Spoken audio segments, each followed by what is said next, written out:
Hello, welcome inside another edition of the Scores Table. Brian Hench and Danny Rago here with you. We are previewing Class 4A and 3A with this episode. The way it's going to work is we're going to have this split up. We're going to record this over 3 segments, I think.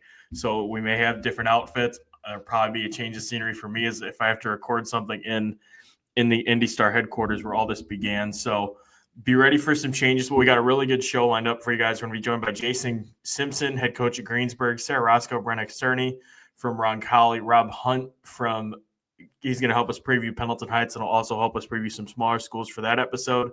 And then we'll also have Gabby, Spink, Kyle Brasher from Gibson, Southern, Kyle Sokeland will be with us, friend of the show, and Austin Huff as well to get us started on the South Bend area. Danny, I'll start the conversation with this while we wait for Jason to hop on with us, but my God, Saturday is going to be a lot of fun. Saturday's going to be a lot of fun. And we got Homestead through, so that sets up the IHSAA Homestead matchup. Warsaw, Washington is there. We have some Cinderellas. We had some upsets. That's going to make for some interesting matchups. But I think everything is just wide open.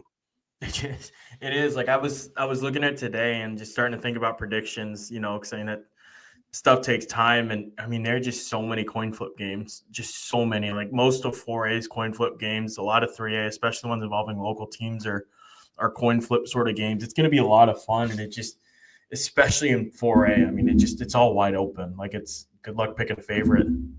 Yeah. And, it's easy to talk about, Maya Makaluski, and it's easy to talk about Addie Baxter, and it's easy to talk about, just like the names that everybody's accustomed to hearing. But let's look at the Lawrence Central Lawrence North game. Like Brooklyn Roberts, who we have talked about on the show before, hits 3 fourth-quarter threes for 9 points, which are huge. And it just kind of goes along with these themes, like who's going to make the play? I mean, it's not always, the Kai Hertz and the Kiki Butlers over there. Sometimes it's Brooklyn Roberts who hits 3 big threes and advances Lawrence North to the sectional or regional round. Yeah, that's the question too that we'll dive into with some of these other matchup is just who's gonna step up alongside the Stars. It's my big question with Pendleton, for instance. But Danny, let's jump in and start with Roncalli and Danville. This is the second meeting between these two teams this year. They played, I think it was around Christmas time. Roncalli was not at full strength for that game. They were missing the 2 players that were about to bring on, Brennah and Sara.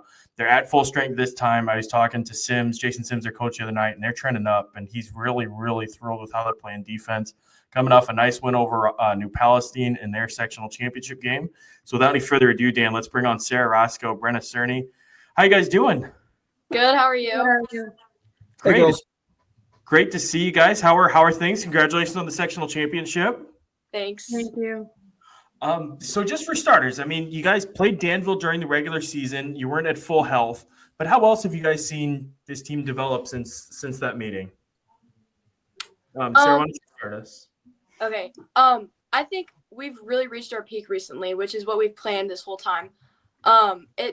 Danville, that kind of stretch of like 5 games that we lost. It was really hard. We were dealing with injuries, and our coach wasn't able to make it to a game or 2 because he was dealing with like his stepdad dying. So we just had a lot of adversity in the middle of the season. But I think it's prepared us for adversity towards the end of the season. And I'm just glad that we're peaking now and at the right time. I do have to say that when we played Danville, our girls, even though me and Sara were out with a concussion, our girls still fought to the end. I mean, we only lost by 9. And I think that with everyone back and how our defense is playing, is that it's going to be a really good game. So what has been working defensive for you guys? Brennah, why don't you start us off? Just what's been clicking with this group? What have you guys been seeing out there? We have played so much better as a team. I mean, Sims has told us the communication is key always. And he makes us do all these drills and practices to make sure that our defense is key. And he says defense wins games. And we've put that on the floor.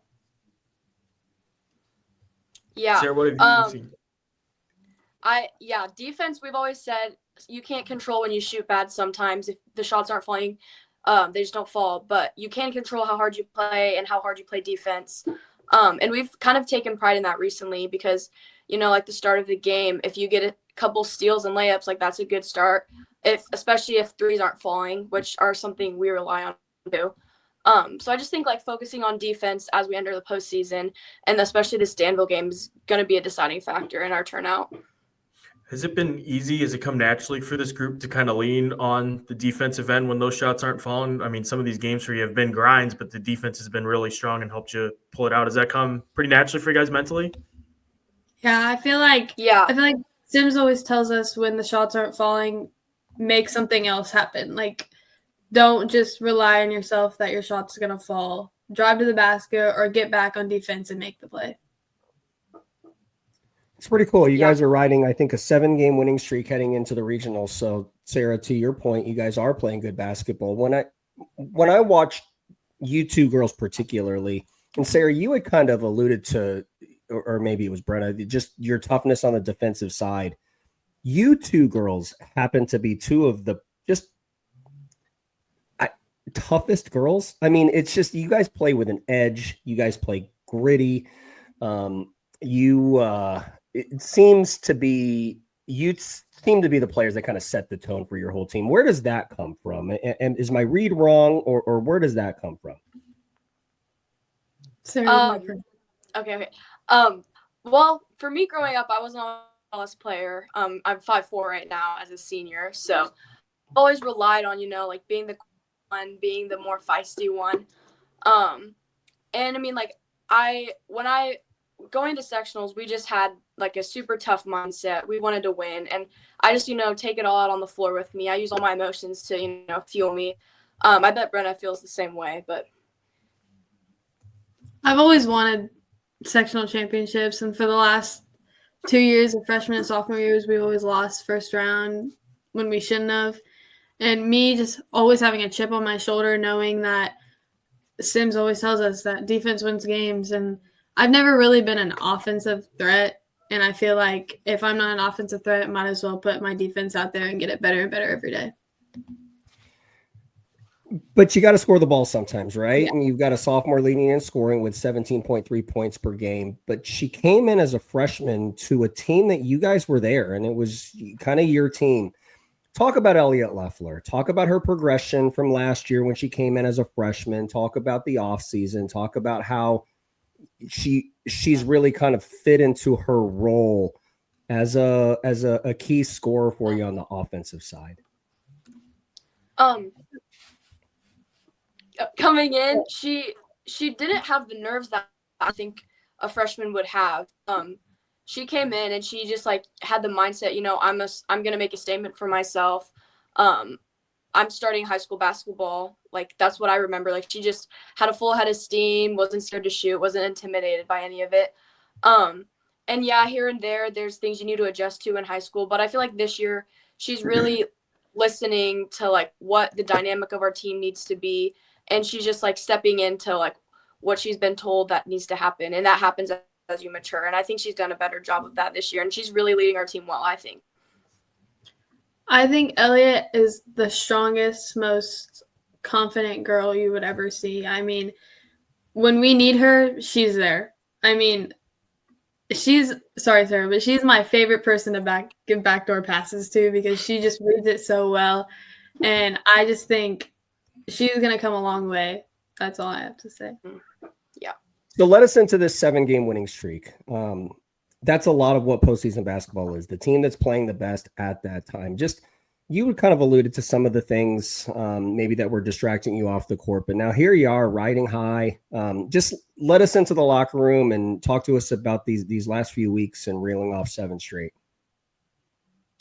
All I know is as a player going to the locker room after those 5 or 6 games that we lost, our program's we're not used to losing that many consecutive games. And I hated that feeling going to that locker room every time, knowing that we lost, we could have won.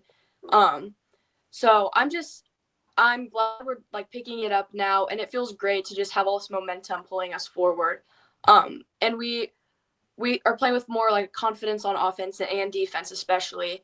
Not to the point where we think, we're going to beat every single team, but I think we're balancing it well. And like we're finding our team dynamics and just it's all working together really well right now, I would say. I feel like our focus at practice has been better than it was ever, and we just like snap, snap, snap, and we're always on it, and we want this. Like our team, you can tell that we want this really bad, and Sims always tells us like, if you want it, put it out on the floor, and he's always telling us to be focused, and we're focused, and it's coming a long way, and it's great. Brennah, are you going to stay out of foul trouble this weekend? Let's hope. I know you like to play aggressive, and it's you always seem to test fate a little bit. But let's kind of spin it forward with Danville. I mean, what kind of problems do you think that they can present you guys? I think number 21 and 33, they're our biggest threats right now, and 5. 5 can shoot the ball really well. 21 is like buff and she's really strong, and 33, everything runs off of her, really. She's the main point guard. So we're trying to keep our eyes on all of them and make sure that they can stay under their average. Yeah. They move the ball really well, probably better than any opponents we've seen recently. So we're definitely going to like lock in during these couple practices and like a spark, particular like on the Danville players. We just need to like focus on how to take away what they want to get on offense, because like we said, defense is kind of like sparking our offense as of right now. So just focusing on taking away what they want to get, I feel like that's the best, game plan going into it. And one more for me before I throw it back to Hank, but you talk about using your defense to ignite your offense. I mean, you're the second and third leading scorers for your basketball team. I mean, you're going to have to get some offensive production in this Danville game. So, what's your approach to getting the ball to go through, maybe not being so reliant on Leffler? I think that if I need to drive more, and if I drive and I kick it, I feel like our team, when we just play together and it doesn't rely on just one person, I think that we could be so big, and I just need to be confident in my shot and tell myself that it's going to go in. Yeah.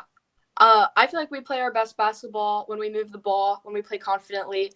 And like in the New Pal game, I will say like we got a lot of really good offensive looks off of, backdoor cuts or steals and like pushing it in transition. Coming as a senior, like we're both captains, we kind of have that responsibility to score. So I think having the mindset and knowing when to drive or when to kick, when to shoot, and like what times are the good times to shoot, I feel like that's crucial, especially like being an offensive and defensive player. Couple from me, just in players on your team. Lydia Staley, 6'1", playing in the middle for you guys. Seems like she's going to have a pretty important role against a team like Danville. How have you seen her progress? A kid who volleyball is her main sport, but you need her to produce on basketball. How has she grown this year? You got that? What Sara was about to say, she has grown so much. I mean, we tell her every day at practice, don't fade away, go up strong.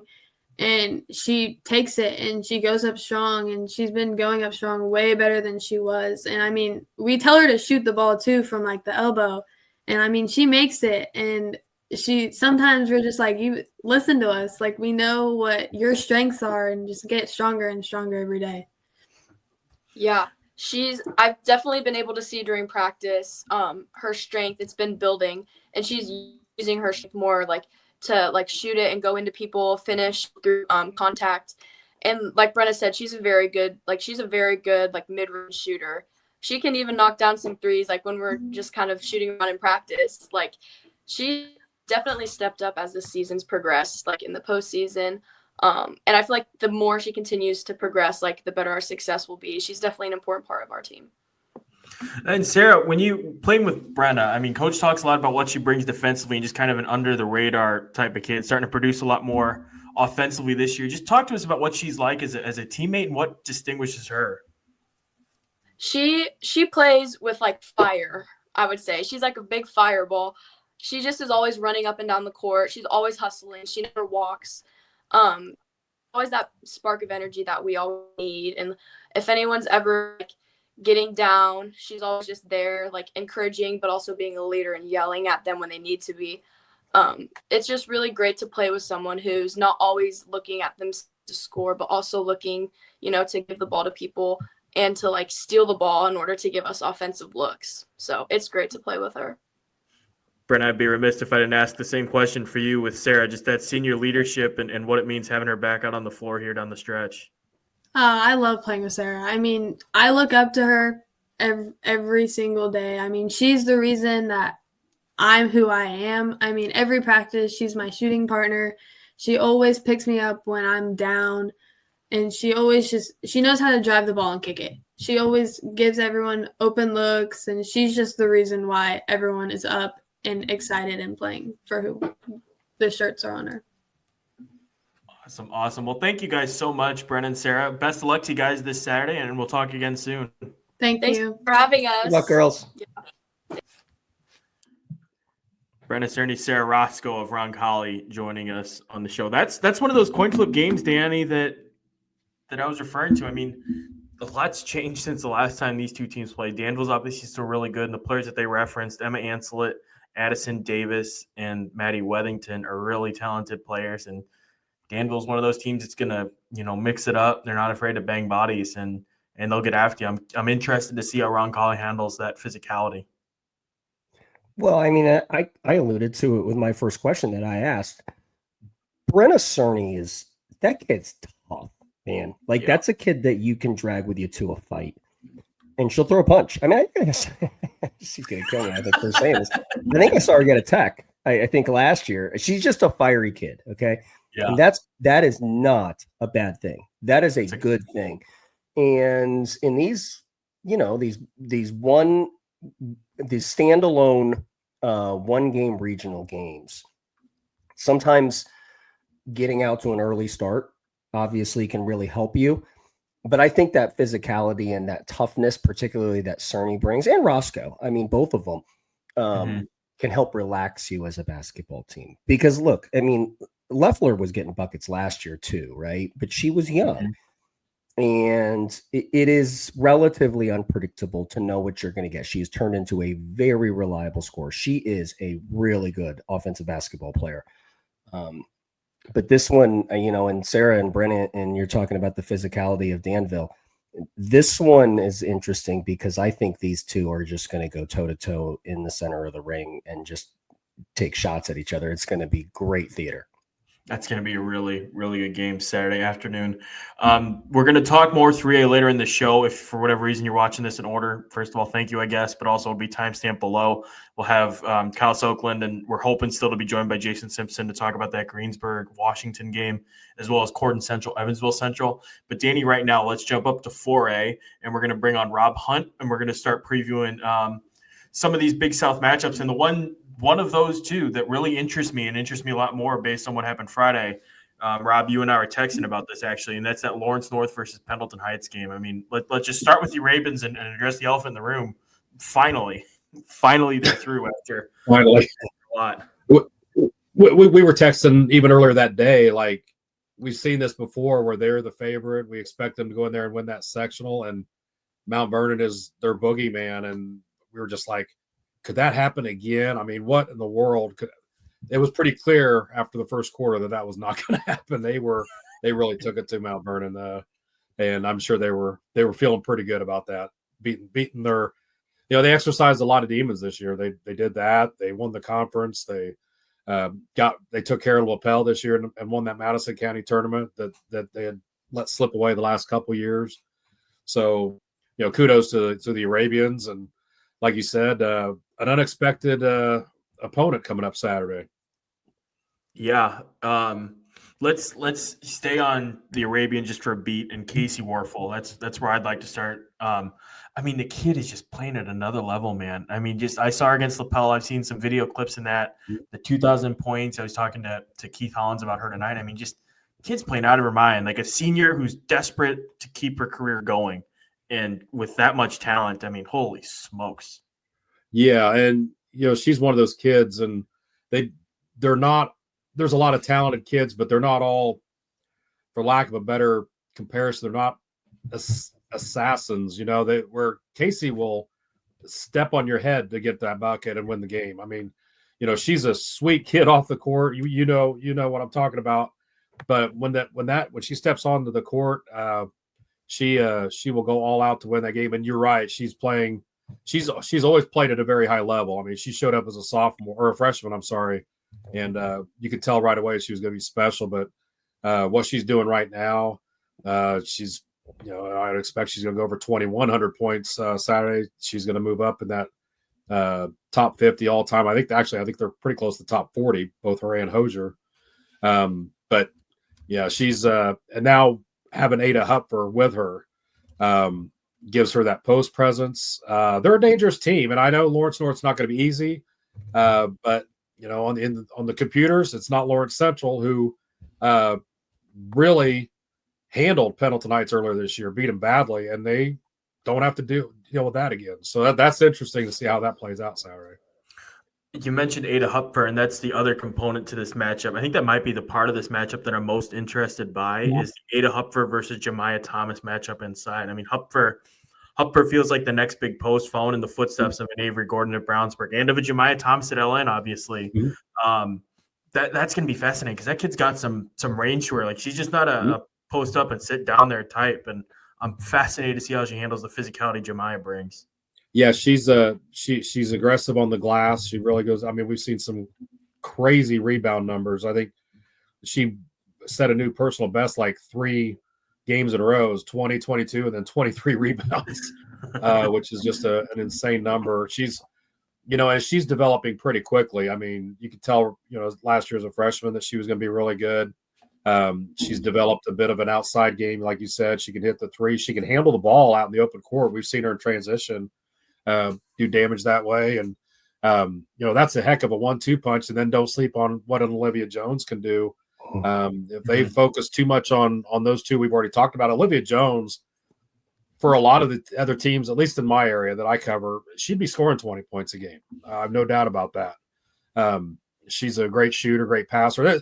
That's a pretty good trio to have when you're going up against a solid team like Lawrence North. Rob, did you cover the Mount Vernon Pendleton Heights game? So can I ask you? Okay. No, our mutual friend Rich Torres was there. Okay. Well, I just wanted some context to the first text I got, the game was already in. It was over early. I was just trying to ask what the heck happened there. I mean, we joke on this show all the time that it's Death Taxes Julie Shelton, and so we fully expected that to be a dogfight, but it was anything but, right? Yeah, and it was. I think the final score was a little one-sided during the regular season. I don't know that it was that one-sided throughout the whole game like it was this week. This game was over in the first quarter, and they come out and hit threes. I think Casey hit her first 4 or 5. I think, and that's the kid who's made herself a 3-point shooter. Right? That's not always been a part of her arsenal, and she's made herself into a great 3-point shooter. So. And then, and you get up and then you just keep their foot on the gas. They kept their foot on the gas, and you could tell at halftime I think they were 1 point away from that running clock, and they got up pretty quick. So making shots and obviously playing some great defense. That was a surprise that it was that one-sided. I'm with you guys for sure. I have to ask this now that you mentioned it. So Casey and the 3-point shot was a huge storyline this season. And early in the season, she was a 40% 3-point shooter. And I was I was in this screen talking about, hey, Casey, she had the 3rd level of scoring. And everyone's telling me, water's going to find its level. Water's going to find its level. We have punctuated the sectional round, and she is a 39% 3-point shooter. Does she talk about that? No. I mean, I think sometimes when she has a game like she had Saturday, I think it even surprises her a little bit. But she's so humble. She's not going to brag about herself. Yeah. I mean, you should. But it's great to see. I mean, it adds another dimension to her game. And if you get out on her, she's going to go right by you. If you give her some space, she can hit the shot, or she can make the pass too. I mean, let's not forget what a great passer she is, and also a great defender as well. Yeah. All due respect to the Lawrence North Wildcats, who the opponent is next. This is a much more compelling matchup than it might have been had the Bearcats gotten through. So let's just stay at 30,000 feet and let you just get it going. Talk about the matchup from your perspective. What do you think the keys are? What are you seeing going into it? Well, I think I think one of the keys may just be Olivia Jones and what she contributes. I think the Stars are going to do their thing, barring any foul trouble. That would be another thing. We talk about that interior matchup. One of those two gets in foul trouble first, then might be Katie bar the door. But an Olivia Jones, if she can come out and score 10, 12 points, play some defense, she's going to guard whoever Lawrence North's best player is, and it really doesn't matter what the size is. She's going to guard her. So if they can, they get some contributions from her to go with what Warfel and Hupfer bring, then I think that'll be key for Pendleton Heights. I'll turn it into a discussion among the three of us. Like Rob mentioned, you kind of figure the Stars are going to do their thing. The one thing that concerns me, I guess, from a Pendleton Heights perspective is just the depth. I mean, Ellen has such a depth of talent. Kai Hurt, Kiki Butler, Naja Winston, Kalia Bentley, Brooklyn Roberts. I mean, just all these pieces that have seemed to find their way and are fitting together. Pendleton has their big three. Who's going to step up outside of them, and how are they going to handle the pressure, the press, and the speed and all that? I mean, Rob, let's start with you. What do you make of that side of things? I mean, we've seen in small doses, and Emma Roberts have a she's had a couple big games. On her senior night, I think she scored 13. She doesn't look to shoot a lot. She's she's more of a point guard, but she can hit a shot. It was funny, you guys were talking about kids you'd want on your side that are tough, and I wouldn't want to get into a bar fight with a bunch of high school kids, but if I did, I would want Emma. Thanks for the call out, Rob.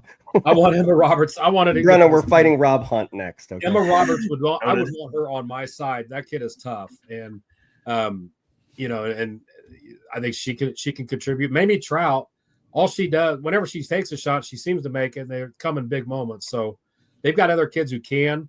It's just a matter of, if they get that opportunity to step up and do it. But yeah, you're right. The depth is definitely an advantage for Lawrence North. And Little War, yeah. Aubrey Warfel, don't forget her. She's fearless. Have we discovered that already about her? She will attack the basket. Doesn't really matter how big the post presence is for the other team. Yeah, Hank called her fearless maybe 3 or 4 episodes ago. That's absolutely accurate. I think if you look at the Lawrence Central game, I think that is actually one of the things. You can compare role play production with Brooklyn Roberts and the 3 fourth quarter threes and things like that. But it really starts with the ability of kids to get into the paint. I mean, that role player production a lot of times isn't the product of their own creation. It's the creation of Warfel. So I think the role player production for Pendleton Heights, Hank, I think is going to be predicated upon the ability of Casey Warfel to get downhill, get paint under her shoes, and kick out the shooters. Because quite frankly, at the rim in the Lawrence North, Lawrence Central game, it was difficult at the rim for both sides. And that was with Lola Lampley and so on and so forth. So Rob, my question for you is, I would assume Nick is going to let Casey go a little crazy and just get downhill and attack them and to try to force feed, just collapse in the defense, if you will, and see if she can kick out and get some shots from some of those other role players that you guys are talking about.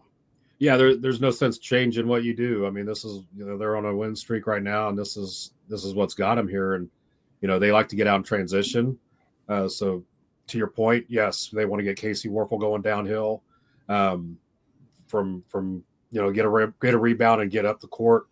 But yeah, the drawing and either finding Hupfer if the defense comes to her, or kicking out, like you said, to an Olivia Jones or an Emma Roberts, somebody that can hit a three.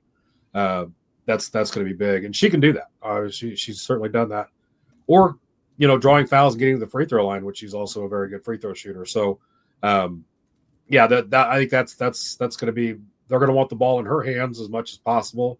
You want to win or lose with your best player having the ball in her hands.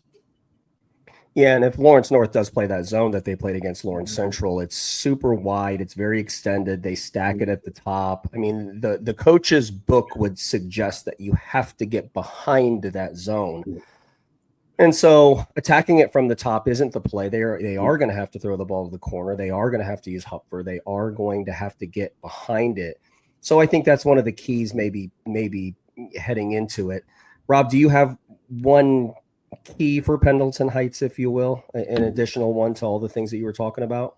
Well, we were talking about the depth, and I think they've got to stay out of foul trouble. I mean, they're not going to win this game with Warfel or Hupfer on the sideline for any extended period of time. So you really worry about Hupfer, right? Because she's going to be inside that size and length that Lawrence North's going to bring. So I think that's going to be big because they're not going to be able to match up with the depth that Lawrence North has if they get too deep into their bench. They've got some kids who can come off the bench and play, but maybe not necessarily ready for this type of level. So I think that's what those supporting players do, like we talked about earlier, but also Pendleton's got to stay out of foul trouble Saturday. Good stuff, Rob. I'm excited for that one. We're going to talk to you in real time in a few minutes, but for the purposes of this specific podcast, thanks so much for joining us, buddy. Absolutely. And I'm sure I'll see you this weekend. Glad to be here. Good stuff. Rob Hunt, everybody, from the Herald Bulletin, talking with us about Lawrence North versus Pendleton Heights. Danny, give me one quick thought on that game before we pivot on. I think the athleticism of Warfel is being undersold. I think the very natural tendency is to say, well, we have Pendleton Heights. This is a lot more. This is less athleticism than they faced at Lawrence Central. That is an accurate comment. There is less athleticism with Pendleton Heights, but not Casey. Casey has what I would deem as extraordinary or remarkable athleticism. I think she's downhill attacking. I don't know that there is a point A to point B quick kid faster with the basketball than Casey Warfel. So I think Lawrence North has to be very careful in thinking that this is a ground and pound kind of team that's going to throw the ball into Hupper and run some clock. No, they're downhill. And the same attention that they gave when J-Lo Lampley was getting downhill and Lola Lampley was getting downhill, and Anaya McKenzie's won 2 state championships and Usain Bolt's events, like that athleticism is unbelievable. But Casey can go, man. There's a vapor trail behind her when she's got the rock. Good stuff. I'm really excited for that. I'm really excited to see the chess match coaching-wise between Nick Rogers and Stephen Thomas, because there's a little bit of contrasting styles, a lot of different matchups that we just dove into. That one's going to be really fun to watch Saturday afternoon out at Decatur Central. Going to move us on down now back to Class 3A. Danny, we're going to be joined by Jason Simpson, head coach at Greensburg. Greensburg still undefeated, still looking to become the first undefeated 3A state champion in state history. They're going to be taking on Washington, 23-2. They come in. They're playing at a place called Southmont in the 3A regional championship. This is going to be another one of those excellent games, man. One that we've had circled on our calendars and in our brackets for a while now. I'm going to go ahead and bring on Jason. Jason, how are you, sir? I'm great, guys. Thanks for having me. But Hey, I do have to say, can we tame down this still undefeated stuff? The only thing we worry about is going 1-0 every night. So can we just keep it at that? I mean, I don't need that bullseye getting any bigger on us. Oh, geez, I've been pumping that. Like, that's all I know about you guys. Undefeated. Actually, We'll cut it out. We'll cut it out. No, I'm totally joking. It's fine.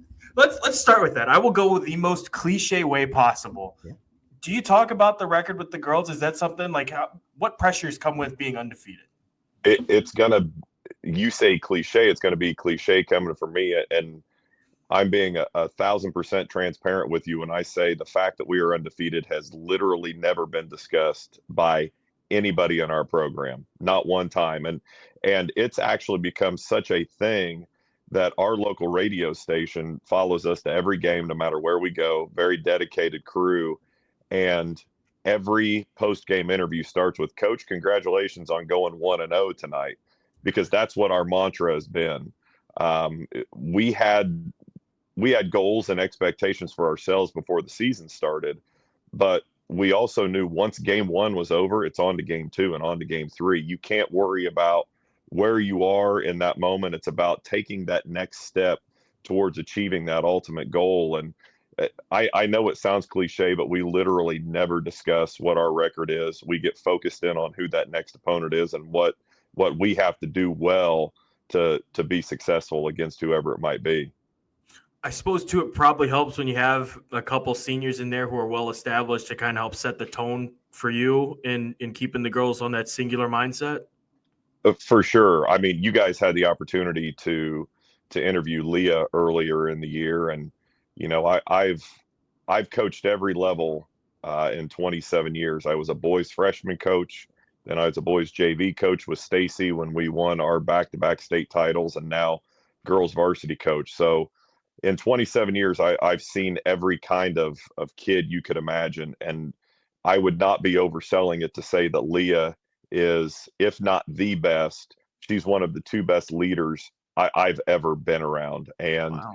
we lovingly call her the Pied Piper, because even when she's not trying, people follow her because of her personality. She's that kid who's going to get on you if you need it, but then she's also going to be the first one to pick you up and wrap you up in a hug, or give you a kind word, pick up your spirits, and kids just want to follow her. And so her work ethic and things to get where she is has really rubbed off on the other kids, and they see the outcomes take care of themselves when you're willing to put in the grind and just get in and get dirty in that work in the hours that people don't see. And so they really follow her. And then our two other seniors, Miley Wilkeson. Miley just passed the 1,000-point mark in her career, which, is a great accomplishment for any kid, but for Miley especially, because she missed her entire sophomore year.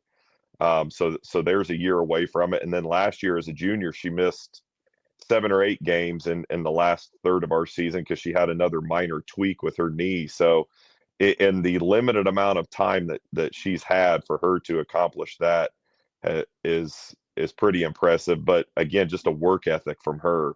And I describe her as the mother hen, if you will. And I mean that in the best of ways. There's nothing soft about her, but she may be the most genuinely kind-hearted kid I've ever been around, which you wouldn't expect when you watch her play, because she plays with a fierceness to her, but she is just so genuinely kind to everybody that, again, it's another leadership style that some kids need. And so having both of them who lead the way for us, and then our third senior, Emma McQueen, that she's on her best day, she's 5'4".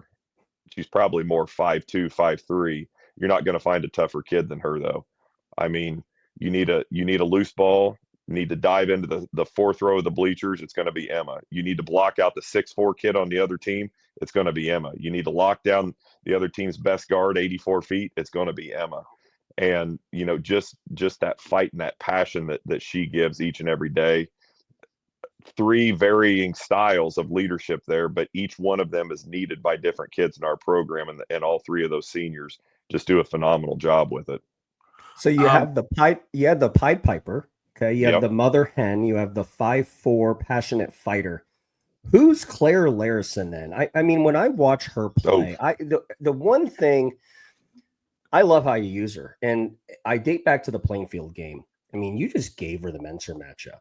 Like this, I mean, talk about Claire Larison. She's one of the best kids in the class statewide, but just talk about how you use her, the different things that she brings to your locker room, the things that she can, that you can use in preparing for a game like this.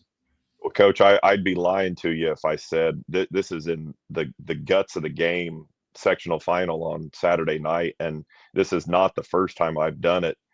Jennings County gave us everything that we wanted.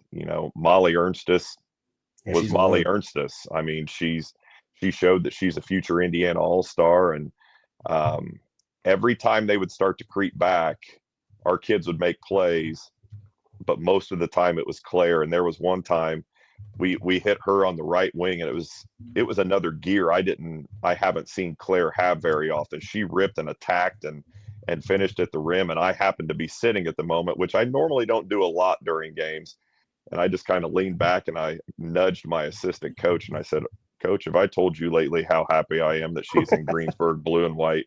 I mean, there are moments like that with her every single game where she does something different. She takes it to that next level. And for a sophomore, I love to give my kids the keys, if you will.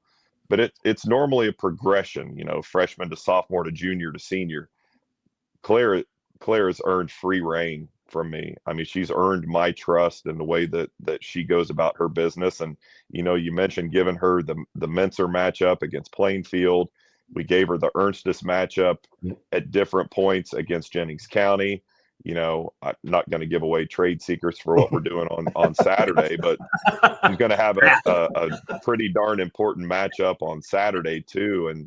And so not only because, kids like her coming from a small school, it was get the ball to Claire, get out of the way. She's going to take care of it. She didn't really have to worry about defensive matchups and things. But for us, we ask her to do a little bit of everything. She's our leading rebounder. She's our leading scorer.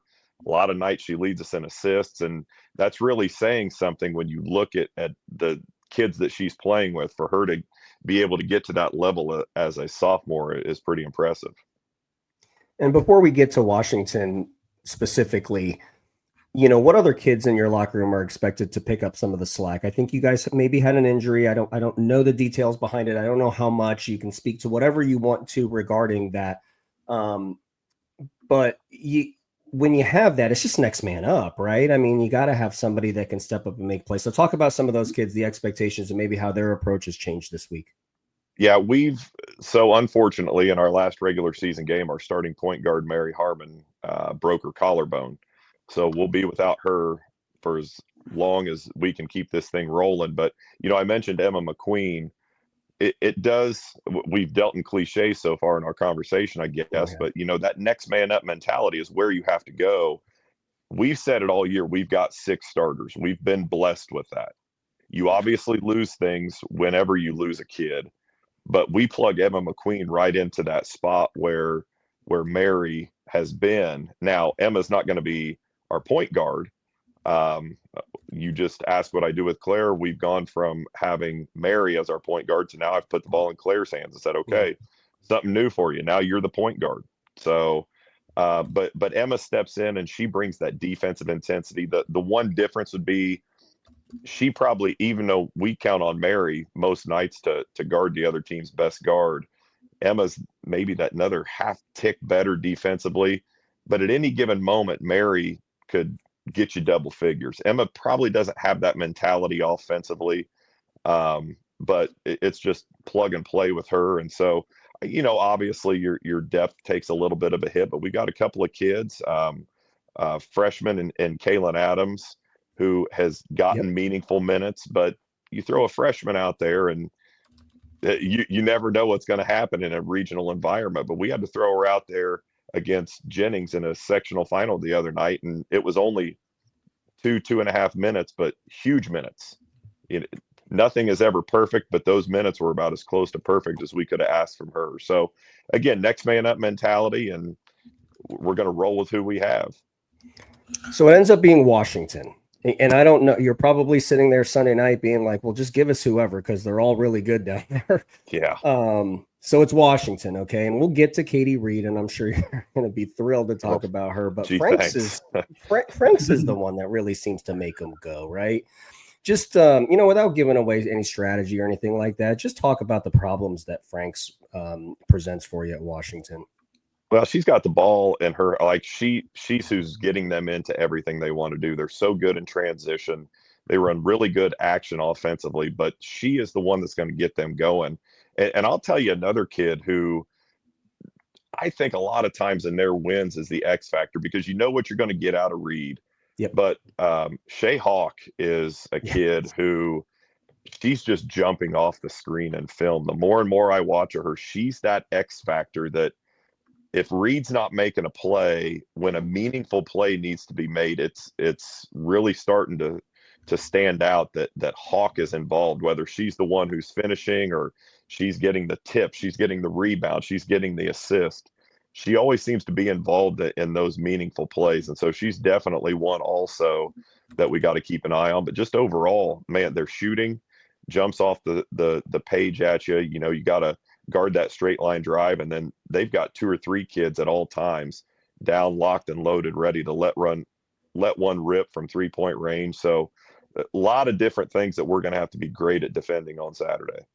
And one of those kids actually is Katie Reed. I mean, the metrics are there, and she does a lot of her damage from the perimeter and face up, not necessarily a traditional back to the basket post player. So I'm sure you're thrilled to have to put in a plan to defend her, right, Jason?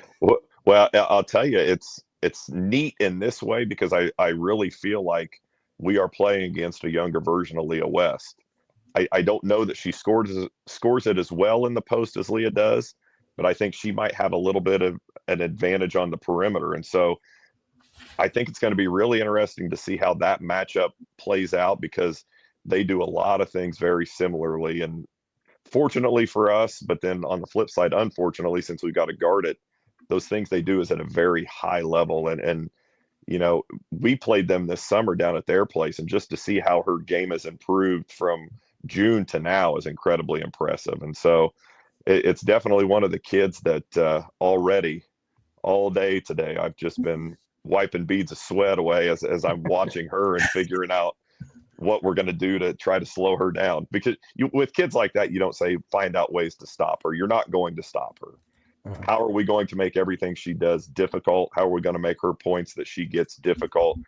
Can't just give free points up to kids like that, because once that starts to happen, that snowball gets rolling downhill, and then all bets are off at that point.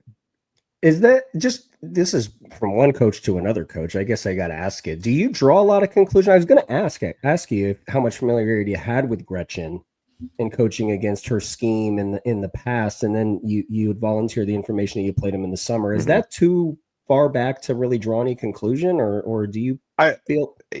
Yeah, because I mean, neither one of us showed everything that we have. You know, we showed our basic things, but when the going gets tough, what do? You get back to the basics. And so, you know, I've seen Gretchen through the years. This will be the first time we've actually played them, but a couple of different times when it used to be the 2-game regional at Charlestown, they would feed in there. And so we never got matched with them, but we always at least had things prepared if we played each other in that night game. And so I've always been amazed with Gretchen is such away from the game, one of the kindest, nice-hearted people you'd ever want to meet.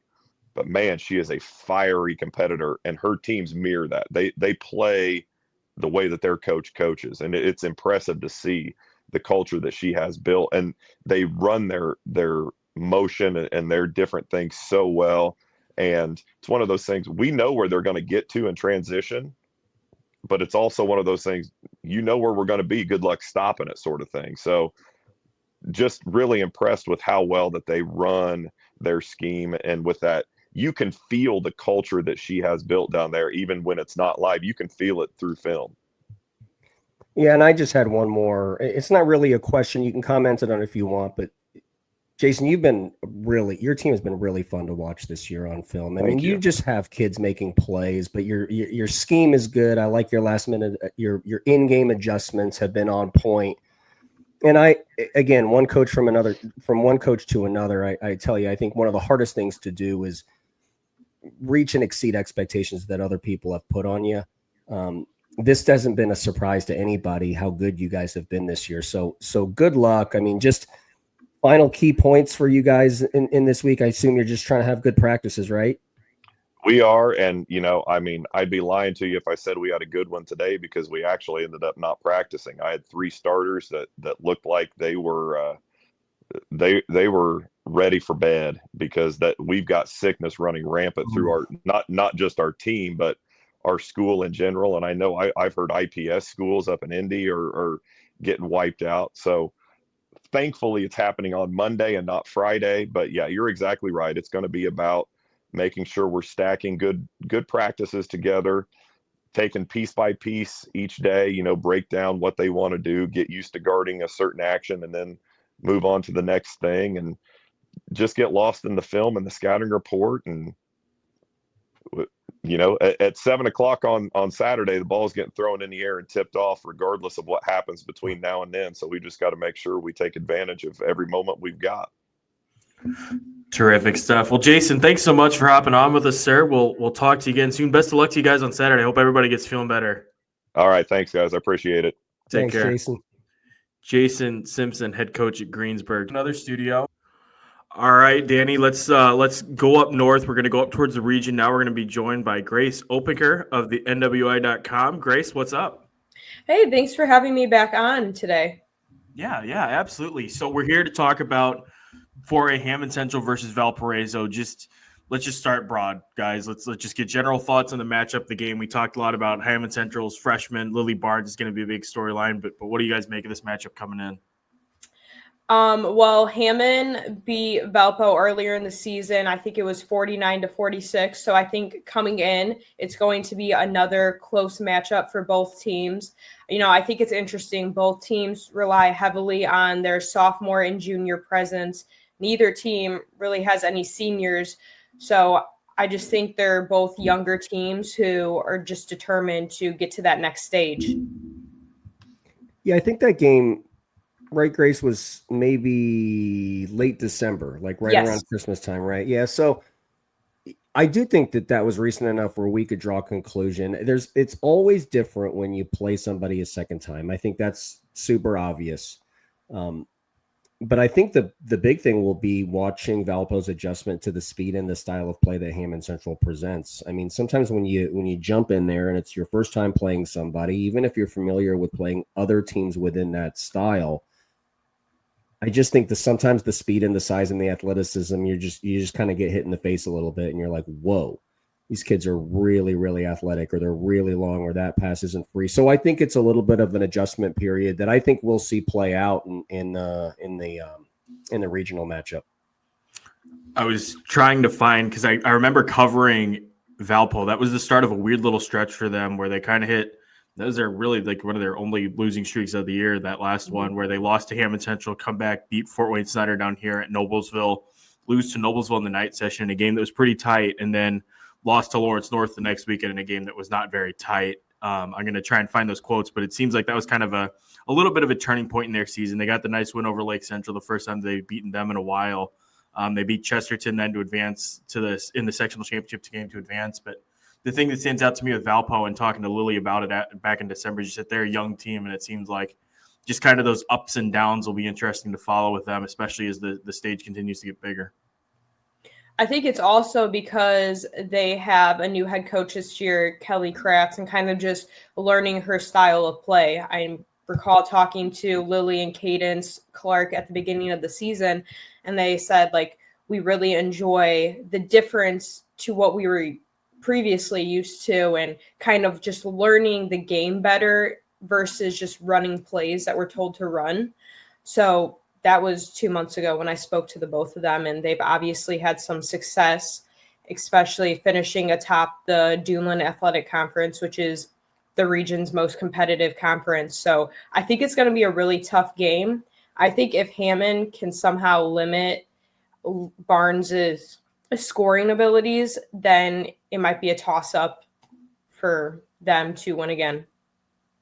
So Hank, I went back and watched the earlier matchup, and it's it's tip to tail, like 2-2-1 press. We're gonna get in your face. We're gonna make things happen defensively. And Valpo, I think, threw different things at them. I mean, they played a little bit of their half court trap. They played a little bit of full defense in the full court. Mostly kind of sat man and scout specific man with Barnes on India Hutchinson. But I don't know if I want to say this general, but I think Valpo was better in the game. Like, there was a fourth quarter stretch in that game where Hammond just kind of got away from them a little bit. Valpo took a 7-point lead into the fourth quarter of that game. And then they got an and one from Hutchinson. They got a 3 from Thomas, and then all of a sudden it's a tight game, and then it's just kind of got away from them in the end. But Valpo was effective in that game for sure against that pressure defense. Let's talk about Cadence Clark. Grace, in watching her, what jumps out to you when you watch Cadence? I think she's a great dynamic piece in addition to Barnes. If for some reason Barnes isn't able to put a bucket up, I think Clark is always there to get that in for her. And I think that they're a great duo. Yeah, Barnes kind of gets the spotlight, but I don't think Valpo is heading to regionals without having Cadence Clark by her side. And that's kind of been their duo all season. Did she miss a stretch of the season? Was that what it was? Like, did she play against Hammond when they came down here? I might be conflating this with last season. I'm not. I thought I haven't heard if she's had any injuries. So I thought she was consistently playing all season, but I haven't spoken with Clark specifically for a couple months, so I can't quote on that. Okay, that's probably – she did not miss any time, Danny? I think that was last year, but I could be mistaken also. But I do think, because that was a big storyline last year. We talked about it a lot. That must have been what it was last year, because it's the most recent times that I've seen Valpo other than semi-state were at Noblesville. So that makes sense. Great point brought up by me. For Hammond Central, then, I guess just what do they got to do? What do they got to do to win? Obviously, they got the freshmen. They got some nice pieces around there. What do you guys put their chances at here of pulling off a win?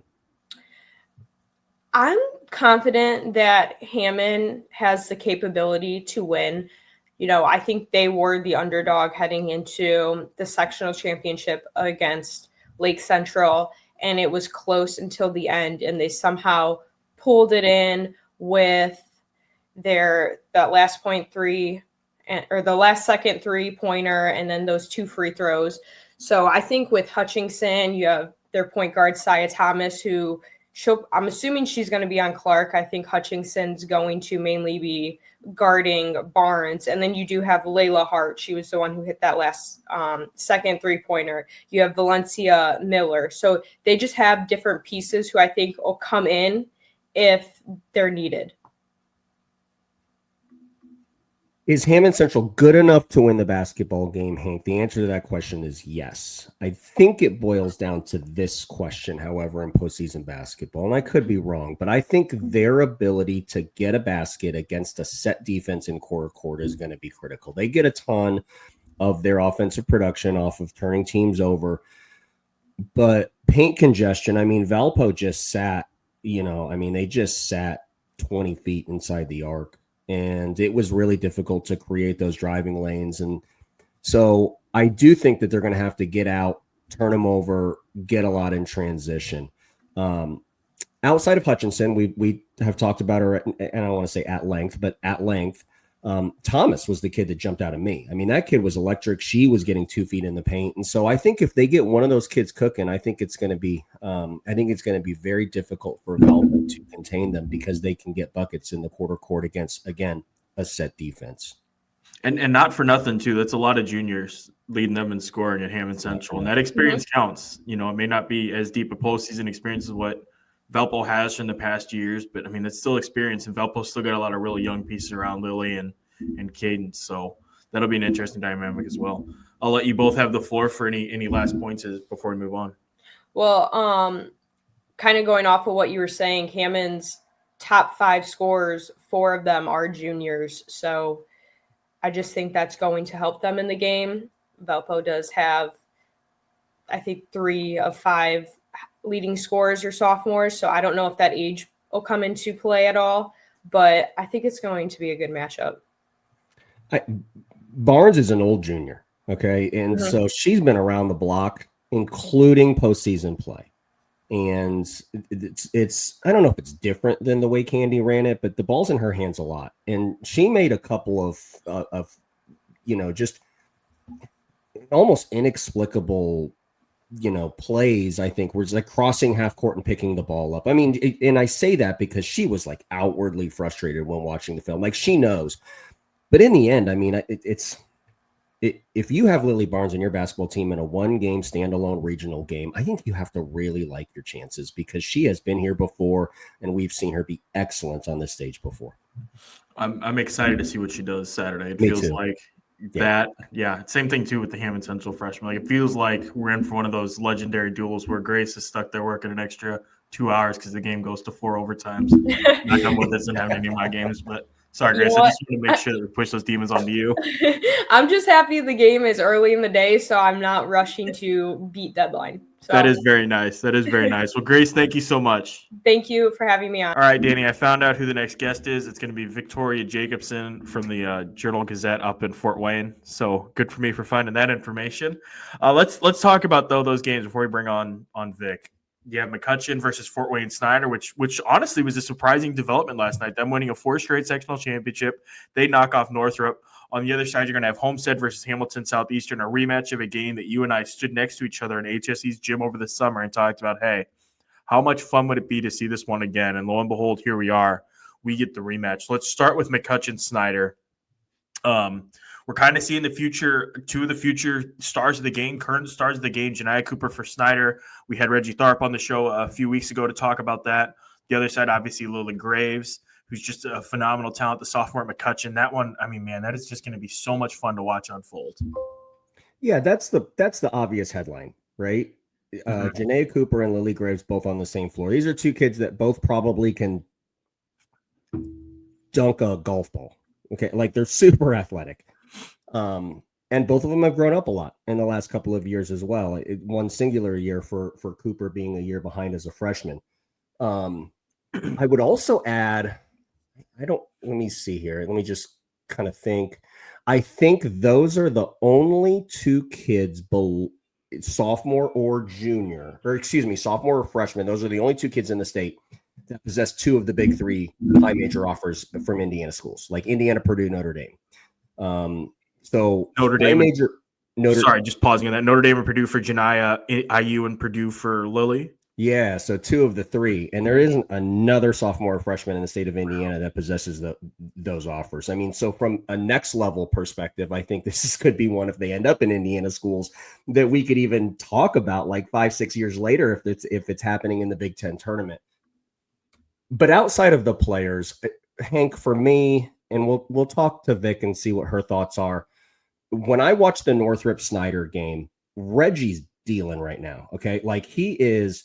Snider, you mentioned their fourth sectional title in how many ever years. I mean, a lot of that is related to Jordan Poole, I'm sure, but Reggie looked great last night, and he was changing defenses, and he kept Northrop off balance. He just kind of stayed ahead of Northrop, I think, all game.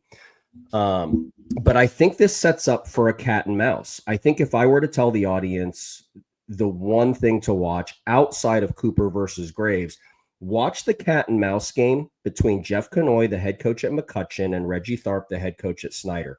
I think both of those coaches are going to change defenses regularly. And I think the opposite team's ability to adjust to that on the fly is going to be the key to the game. Last night against Northrop, Snider played triangle and 2. They played flat 3-2, and they played 1-2-2 in the half court. Each time they switched to that, there was a couple of possessions that Northrop had to adjust. McCutcheon does the same thing. They will move Lily Graves around. They will play, they'll play the same half court 1-2-2. They'll extend 2-2-1 into the full court. They'll play man. They'll sit in there 2-3, and they'll do different things out of it. But that cat and mouse for switching defenses, you're going to see 12 different defenses, and the adjustment is going to be the most interesting thing. So there's the watch for all the fans. That sets up perfectly, Danny. We're going to go ahead and bring on Victoria Jacobsen of the Journal Gazette. Victoria was at the Northrop Snider game last night. Victoria, let's start there, and just what did you take away from that game? What did you think of Snider, and were you surprised, maybe as some others, to see the Panthers being the team to move on? Not too surprised, if for no other reason than these SAT teams, like Northrop and Snider, they really do tend to beat up on each other. And Northrop won this by 10 points last time. So, again, it was a win, but it wasn't a blowout or anything like that. And so after the game, I was talking to Reggie Tharp, and he talked about two things. One of them being, first of all, this sectional title meant a little bit more to him than those 3 in a row that they had won previously. Because, as he said, that was kind of expected, especially last year's, when they had this really stacked senior-laden team with Jordan Poole and Nene Donahue and all of them. This is a team that has a couple really, really good players, Cooper especially, the freshman phenom, but they had lost to Carroll during the regular season. They had lost to Northrop during the regular season.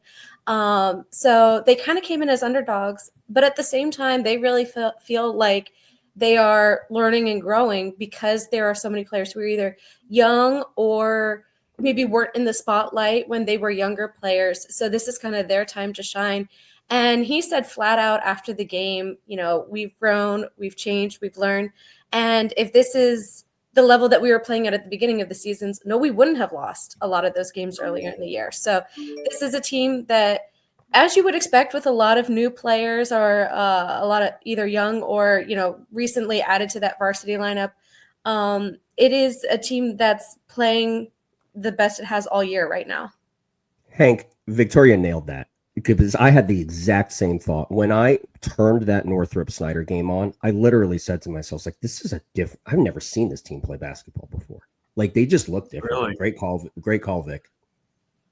That's fascinating. So who stood out to you? Like, was it Janiyah who had a big game? I haven't had a chance to screen it, so I'm going to rely on you guys to help fill in the blanks for me. Yeah, I think she finished with, I want to say 16 points. I should, or 13. She finished with 13. I should look this up real fast. But really, the person who stood out to me was Sanaya Sandlin, their senior center, especially in the fourth quarter. Defensively, offensively, she had 8 of her team high 16 points there in the fourth quarter. They held Northrop to just 2 points in the entire fourth quarter. She knocked down a bunch of free throws in crunch time. She was just totally dominating inside. And so, again, she is one of those players who's been around for a while. She's a senior, but this was her time to shine, and she really stepped up. And she also had a huge game in Friday's semifinal. I want to say she had 20 points in that one. So she has just been, that senior difference maker, that senior leader that you need in this crunch time. It's like we watched the same game, Vic. Sandlin was awesome. I would like to add, though, that it wasn't because they had a significant size advantage. That was against Miley Waring, who has a state championship at Lures the previous year, who presents a ton of problems defensively, but Sandlin was really good. When you get paint touches, Janaea Cooper is going to be getting paint touches on her own. She's also going to create her own, but also out of scheme. But to be able to throw the ball into Sandlin is going to allow Finnessy and Parker to get the looks that they want from the 3-point line. Finnessy hit a monster last night, just an absolute monster. I mean, they're both shooting 33% from the 3-point line, which is right on that line of demarcation that we always talk about. But if one of those two, Madeline hit a big 3 last night too from the corner that kind of put it away. But their ability to get paint touches can't just be Janaea Cooper. Hey, freshman, go get in the paint for us. You have to be able to throw the ball in. And I thought Sandlin did a really good job of getting the ball, but also not forcing it. I thought the ball came back out when Waring didn't get any room for Sandlin to do anything. So I think another great observation that I shared with you, Vic. My question is going to be about I talked about the changing of the defenses. Triangle and 2. Okay. They played that last night against Kayla Williams-Thomas and Swin Jackson. They kind of switched back and forth for there. I mean, I think we have to ask the question, seeing Triangle and 2 last night, do we suspect that Reggie is going to box and 1 Lily Graves? I mean, without knowing, what's your thought there, Vic? I have to admit, I don't know a whole lot about, I haven't seen a whole lot of Lily Graves this season. We've been just trying to keep everybody, all of our 40 schools up here under control. But I will say that Swin Jackson, Swin Jackson was averaging, I looked it up, I want to say she was the second leading scorer for Northrop all night or all year, and she did not score at all until those free throws in this with 34 seconds to go. She didn't even really, she attempted a fair number of threes, but she wasn't really getting any other looks at all. So she was really completely taken out of the game all night. And at the beginning, they were Williams-Thomas had a lot of nice baskets, but she was pretty much silent from the second half of the third quarter on. So it was one of those situations where they were able to take away kind of half of Northrop's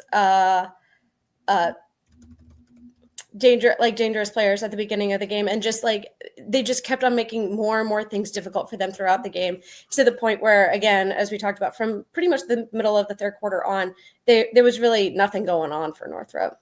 And then when you say silent, I mean, you mean with her production on the floor, because she was anything but silent. I love watching Kayla Williams-Thomas play because she just chirps the entire basketball game. It's fantastic. She is, when I watch Kayla Williams-Thomas play, by the way, Hank, and I'm not sure what your experience is watching her play, I feel like I'm watching a kid that has the potential to be one of the 5 best players in the state. Like, wow. And I'm not kidding you. Like, the athleticism is off the charts. The things that she can do with the basketball. We talked about how Lily Graves and Janaea Cooper can probably dunk golf balls. This kid can probably dunk like a basketball. Like, it's unbelievable what she does. But I say that to say, to have Swin Jackson and to have Kayla Williams-Thomas and to have Miley Waring and to be completely off balance all tonight. I mean, Snider's guarding, man. They are guarding and they're playing the defensive side really, really well. And I think it's going to present a lot of problems for Jeff Kanoy, Lily Graves, and McCutcheon, because they are going to have to, again, like at the risk of redundancy, stay ahead of the defensive changes that Reggie's going to give you. But even it's not just the changing and you're catching them by surprise. Like, they're effective in this stuff. Like they went to that 1-2-2. They've been playing triangle and 2 and flat 3-2, Hank. Okay. They go to the 1-2-2 and get 2 turnovers at the half court line and just get 2 layups. I mean, that's backbreaking kind of stuff. Just backbreaking kind of stuff there. I think too, the experience side of things will be fascinating to watch, because obviously you have 2 teams who've been to the sectional championship. For Snider, they've been at least had to witness some pretty painful sectional champion or regional championship losses. My mind goes immediately to last year and following that game down in Bedford and how that went down. So that puts a pretty big chip on their shoulder. And for McCutcheon, I mean, this feels like the potential of the start of something special for them in terms of an extended run with the pieces that they have and some of the youth that they have. With the 3 state sectionals, Vic, did they win any of the regionals? Yes. Okay, well, I can't remember. And I didn't mean to put you guys on the spot. Hank, you immediately said yes. So Jordan Poole played in the semi-state. The year that they lost to Fishers at the buzzer, remember? Because I think Fishers almost gave away that lead with like a minute left. They gave up like 7 straight points. Yes. And now I'm like trying to remember, because in that run they switched from the 2 regional games to the 1 regional game and the 2 semi-state, and then Huntington North is often the host. So I was trying to remember, but yeah. That was the one where that was almost a comeback for the ages in that final minute. Yeah. Yeah. Okay. I remember that. Yeah. And then the year before that was the 2 regionals, and that was the year that Noblesville won. I remember being up in Marion, and I think they kind of pushed Noblesville for a little bit, and then Noblesville pulled away. But that was, I want to say, the only non-sectional game that was a challenge for Noblesville. And you know what's crazy about this, and just to kind of, connect some of the dots that are all over the place. I mean, HSE is like the team that you're like, oh, I've never seen them in Marion. You always see Snider in Marion. You always see Homestead in Marion, and McCutcheon now is in its 2nd consecutive year in Marion. It's HSE that's kind of the new kid on the block. It's funny because I was on the floor after the sectional 8 game, and there were parents that were asking us, like, where do we play? And I'm like, Marion. Like, it's what do you mean? Where do you play? Rite of passage, guys. The sectional 8 plays at Marion every single time. And they're like, okay, well, when does the draw come out? And I'm not making. You don't know what you don't know, right? And you turn it off. But you want to know who knows? Snider. Snider knows what Marion is like. Homestead. And Homestead and McCutcheon, because last year I remember being in that back hallway talking to Jeff Kanoy, being like, we just didn't have enough for Homestead. Something's got to give. One of those 2 teams, Fort Wayne Snider or McCutcheon, is going to be in the semi-state, which is really great because both those teams are such good watches.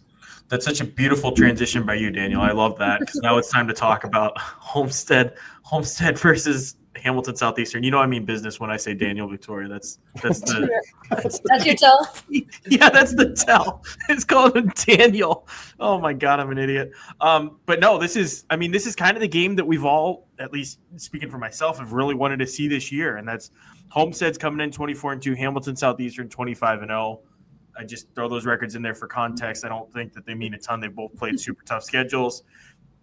They both played like Lawrence Central. They both played Noblesville. There's some common opponents in there, but just broad takeaways. Let's start the conversation with just a first initial thought on that matchup. Vic, let's start with you.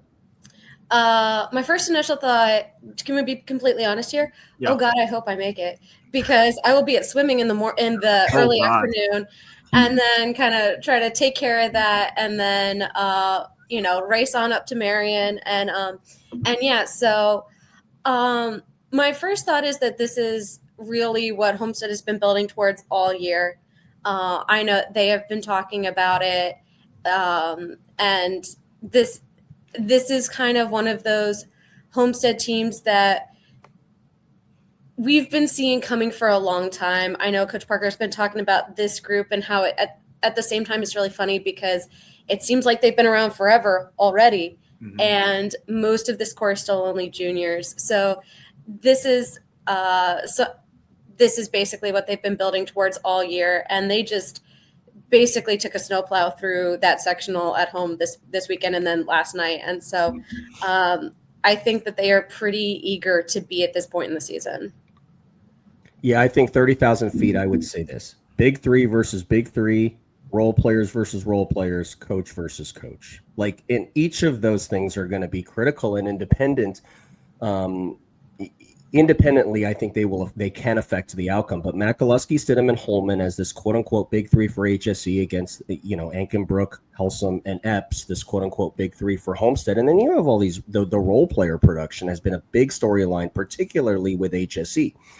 So can Ant Green, can Caleb Brindley, can Lauren Van Heusen, can the bench, can they match the production that kids like Mollering and Fry and Knoll and McLaughlin, that what they're going to give Homestead? So big three versus big three, role players versus role players, coach versus coach, Hank. That's my 30,000-foot view.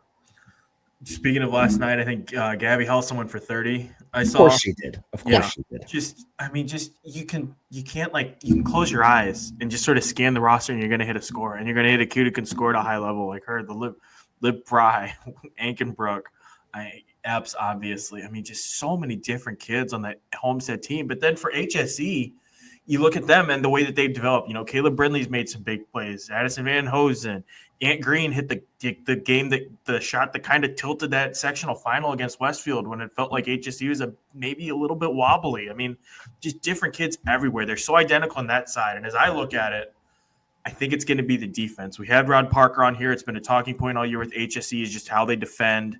It was such a big deal against LC for HSE. And then when we were talking to Rod, he brought up just what he's looking for from specific kids in terms of their play on the defensive end. And I'm really fascinated to see how both coaches move the chess pieces around and solve the defensive equation of trying to slow their opponent.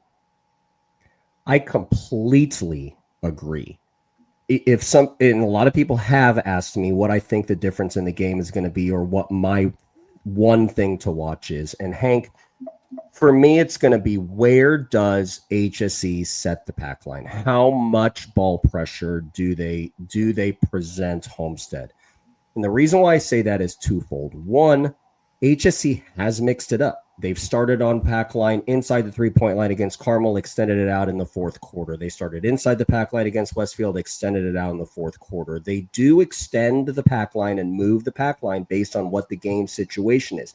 But the one thing that I think Homestead is susceptible to is extreme ball pressure, because the timing of their continuities is so good in getting three-point opportunities out of dead ball scheme. So I am curious, and I have no indication either way. I'm going to watch this as a fan. I am very curious to see what Coach Satterfield, Coach Huppenthal, and the rest of HSE does with KK Holman and Ant Green, specifically in getting into Fry and Mollering. Vic, you've been around Homestead up close and personal more than me, at least, and I'm assuming Danny too. But how have they handled pressure, like when teams opt to press them? I remember, I always just go back to the first year here covering them, the year that Ayanna Patterson won Miss Basketball. I just remember they didn't have that point guard, and the pressure was kind of their bugaboo.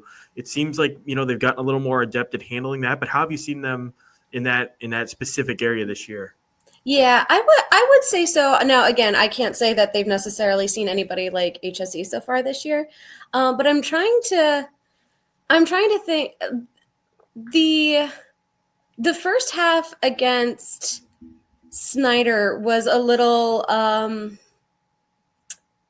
Uneven, I guess would be the way to say it. Like that was probably of the games that I've seen this year the closest to what we're talking to here. And that was one of those situations where it was kind of they seemed a little bit not quite on sure footing for the first half or so, and then just kind of the flip switched like midway through the third quarter. But I'd say that's probably the close of the games that I've seen so far this year. That probably I'd say that's the closest. Danny, I'm interested to see. I mean, we saw it against Westfield there, and they were able to tilt the game gradually with Ant Green and KK Holman playing up and pressing. I'm really interested to see how early HSE is. Like, do you use that as a tone setter? Like, do you come out right away and press and then start switching up the looks, or do you go with what's worked all season and stick with the tried and true, and then use the press as not in an emergency thing, but as a way to spice things up a little bit, wake you up? Yeah, that's the question. I mean, that is the question. I think it's the latter. I mean, both teams think they're the better basketball team, and I think they're just going to try to be the best versions of themselves. But I do think that Sat will be maybe a little bit quicker to extend the ball pressure. It's incredible that that's the story, because the story every other time HSC has taken the floor this year, the story against every other opponent is, how's Maya going to be guarded? I don't think that's the story in this game. I think Maya's going to do what Maya does, and it doesn't matter how Homestead plays them. I just think it absolutely matters how HSC chooses to defend Homestead. And if I don't know, and you don't, and the two of you don't know, Parker doesn't know either.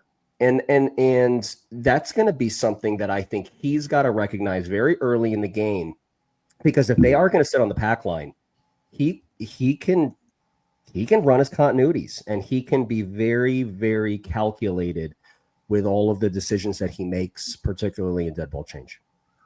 Let's look at it from the other side now. How does Homestead defend HSC? I mean, we were discussing, Danny, the possibility of Noblesville maybe trying to triangle and tube or something like that, and then you pick your poisons, Maya, and then who else? Either Kayla Stidham or KK Holman. If you're Homestead, what do you expect from them? Victoria, I'll start with you. How do you think that they go approach defending a team like HSC? I'll be honest, from the technical point of view, I haven't watched them quite enough to know exactly what they're going to throw there. I am just going to say that, we talked a little bit about Carly Mullering being out and then being back in. Yeah. And, when they have her back in the lineup, it just does make such a difference, even when it's not showing up in terms of scoring or anything like that. But I was just being reminded as I was rewatching their game last night that they have not lost a game with her in the lineup so far this year. And, that is just, the kind of difference that she makes. And, that's kind of my takeaway is that, when you have her as well as everybody else, it's a pretty good situation for them. So Homestead's undefeated with Carly Mullering in the lineup, and HSC is undefeated also. So something's going to give, and that's what's beautiful about this matchup. But again, I think Vic nailed it again. Carly Mullering, where is Carly Mullering? That's the question, because he did it with Emma Royce, and you noticed a noticeable difference last year when Emma wasn't in the lineup. Rod Parker likes, in just watching him, he never said this to me, but he likes to play man, scout-specific man, and give the difficult assignment to Carly Mullering. The question is, how is Mullering going to guard Maya? And now you're chasing Maya off of a series of 6, 7, 8 screens every single time down the floor, or does Mullering go Holman and says you're not getting in the paint? So I think Vic asks a very, very interesting question that I also want the answer to: is who is Carly Mullering going to guard, because she really changes Homestead's defense. Any closing thoughts from you guys before we wrap up? I guess one thing I just want to point out was just how dominant Gabby Helson was, especially last night, but just over the past couple of weeks, we've seen it pretty much all season. She also had an enormous game. I think she had her season high 34 at the game against Norwell that I saw this year. So she scored Homestead's first 12 points of the night last night. So Homestead was on a 12-2 run to start off the game, which and that forced Huntington North to call a timeout with 4:27 left to go in the first quarter. She scored or assisted on 22 of Homestead's first 24 points last night. Wow. So I just wanted to point that out. Like, That's incredible. yeah. I can't wait. I can't wait. That's the one that I'm going to go. People keep asking me to. Which one are you going to? And I might have mentioned this. We have so many links and streams and everything going. But the answer's Marion. And so I use my final thought to pose you just a question back to the both of you. Okay, Vic first, and then Hank, bring us home. Are these the two best teams left? There's 16 teams left in 4A.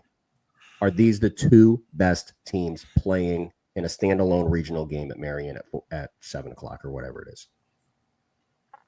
I mean, I'm obviously biased because, you know, Homestead is one of our teams, and I think it's pretty easy to say that of the teams that I've seen this year, definitely I'd take them over Warsaw because we've seen that head-to-head. I take them over Snider. Sure. We've seen that head-to-head. But also just I think in general, when you think about this team and you think about how many different ways they have to win, if it weren't for the fact that they're facing IHSAA, I would say like they're far and away the team with the most paths forward, because there's just so many different things that you have to look out for when you're playing Homestead, and I don't envy a whole lot of teams that have to do it, even IHSAA. I think so. South Bend, Washington gives me some pause. I have to hedge here, Danny, because I have to talk to everyone. I think probably. I think that there's a strong argument that out of the South, we talked about some of the matchups there and who could emerge as a favorite. But I think top to bottom, body of work, consistency over the course of the season, I think so. And I mean, there aren't a ton of weak spots with either team. There were weak spots coming into the year, like question marks, like defensively, question marks about depth and experience and all that. And they've answered them all, and they've answered them all definitively. And it's been really fun watching them grow. Their experience, they have the star power, they have the depth, like I said. I mean, it just everything's there. They check all the boxes. And as you go through and try and poke holes, I'd hate to be an opposing coach against either one of those teams, because it's just, what do you do? You know, you have to have a superstar team to kind of shut them down. So I think so. I'm not penning either of them in for even getting to Gainbridge, because it's going to be a difficult road with teams like Warsaw and South Bend, Washington, even a McCutcheon or a Snider, Hammond, Central, Valpo, whatever. But yeah, I think they are probably the two favorites as things stand right now in 4A. And I think the draw, I mean, okay, so you talked about, I wouldn't want to coach against them. I think if you had to draft the 16 teams, like you're a coach, an opposing coach, and you had to draft the 16 teams that you had to coach against, I think these would be the last two teams picked. Okay. Mm-hmm. I actually think that you would pick Warsaw first, even though they're an impossible guard. But interestingly, this isn't a semi-state game. And I don't want to state the obvious, but Parker right now can spend 2 entire days on how they're going to guard Maya, for example. Okay. This is what she does. He can bring in somebody to simulate the ball movement and things like that, and still have 2 days to work on the things that are game specific, say on the offensive end.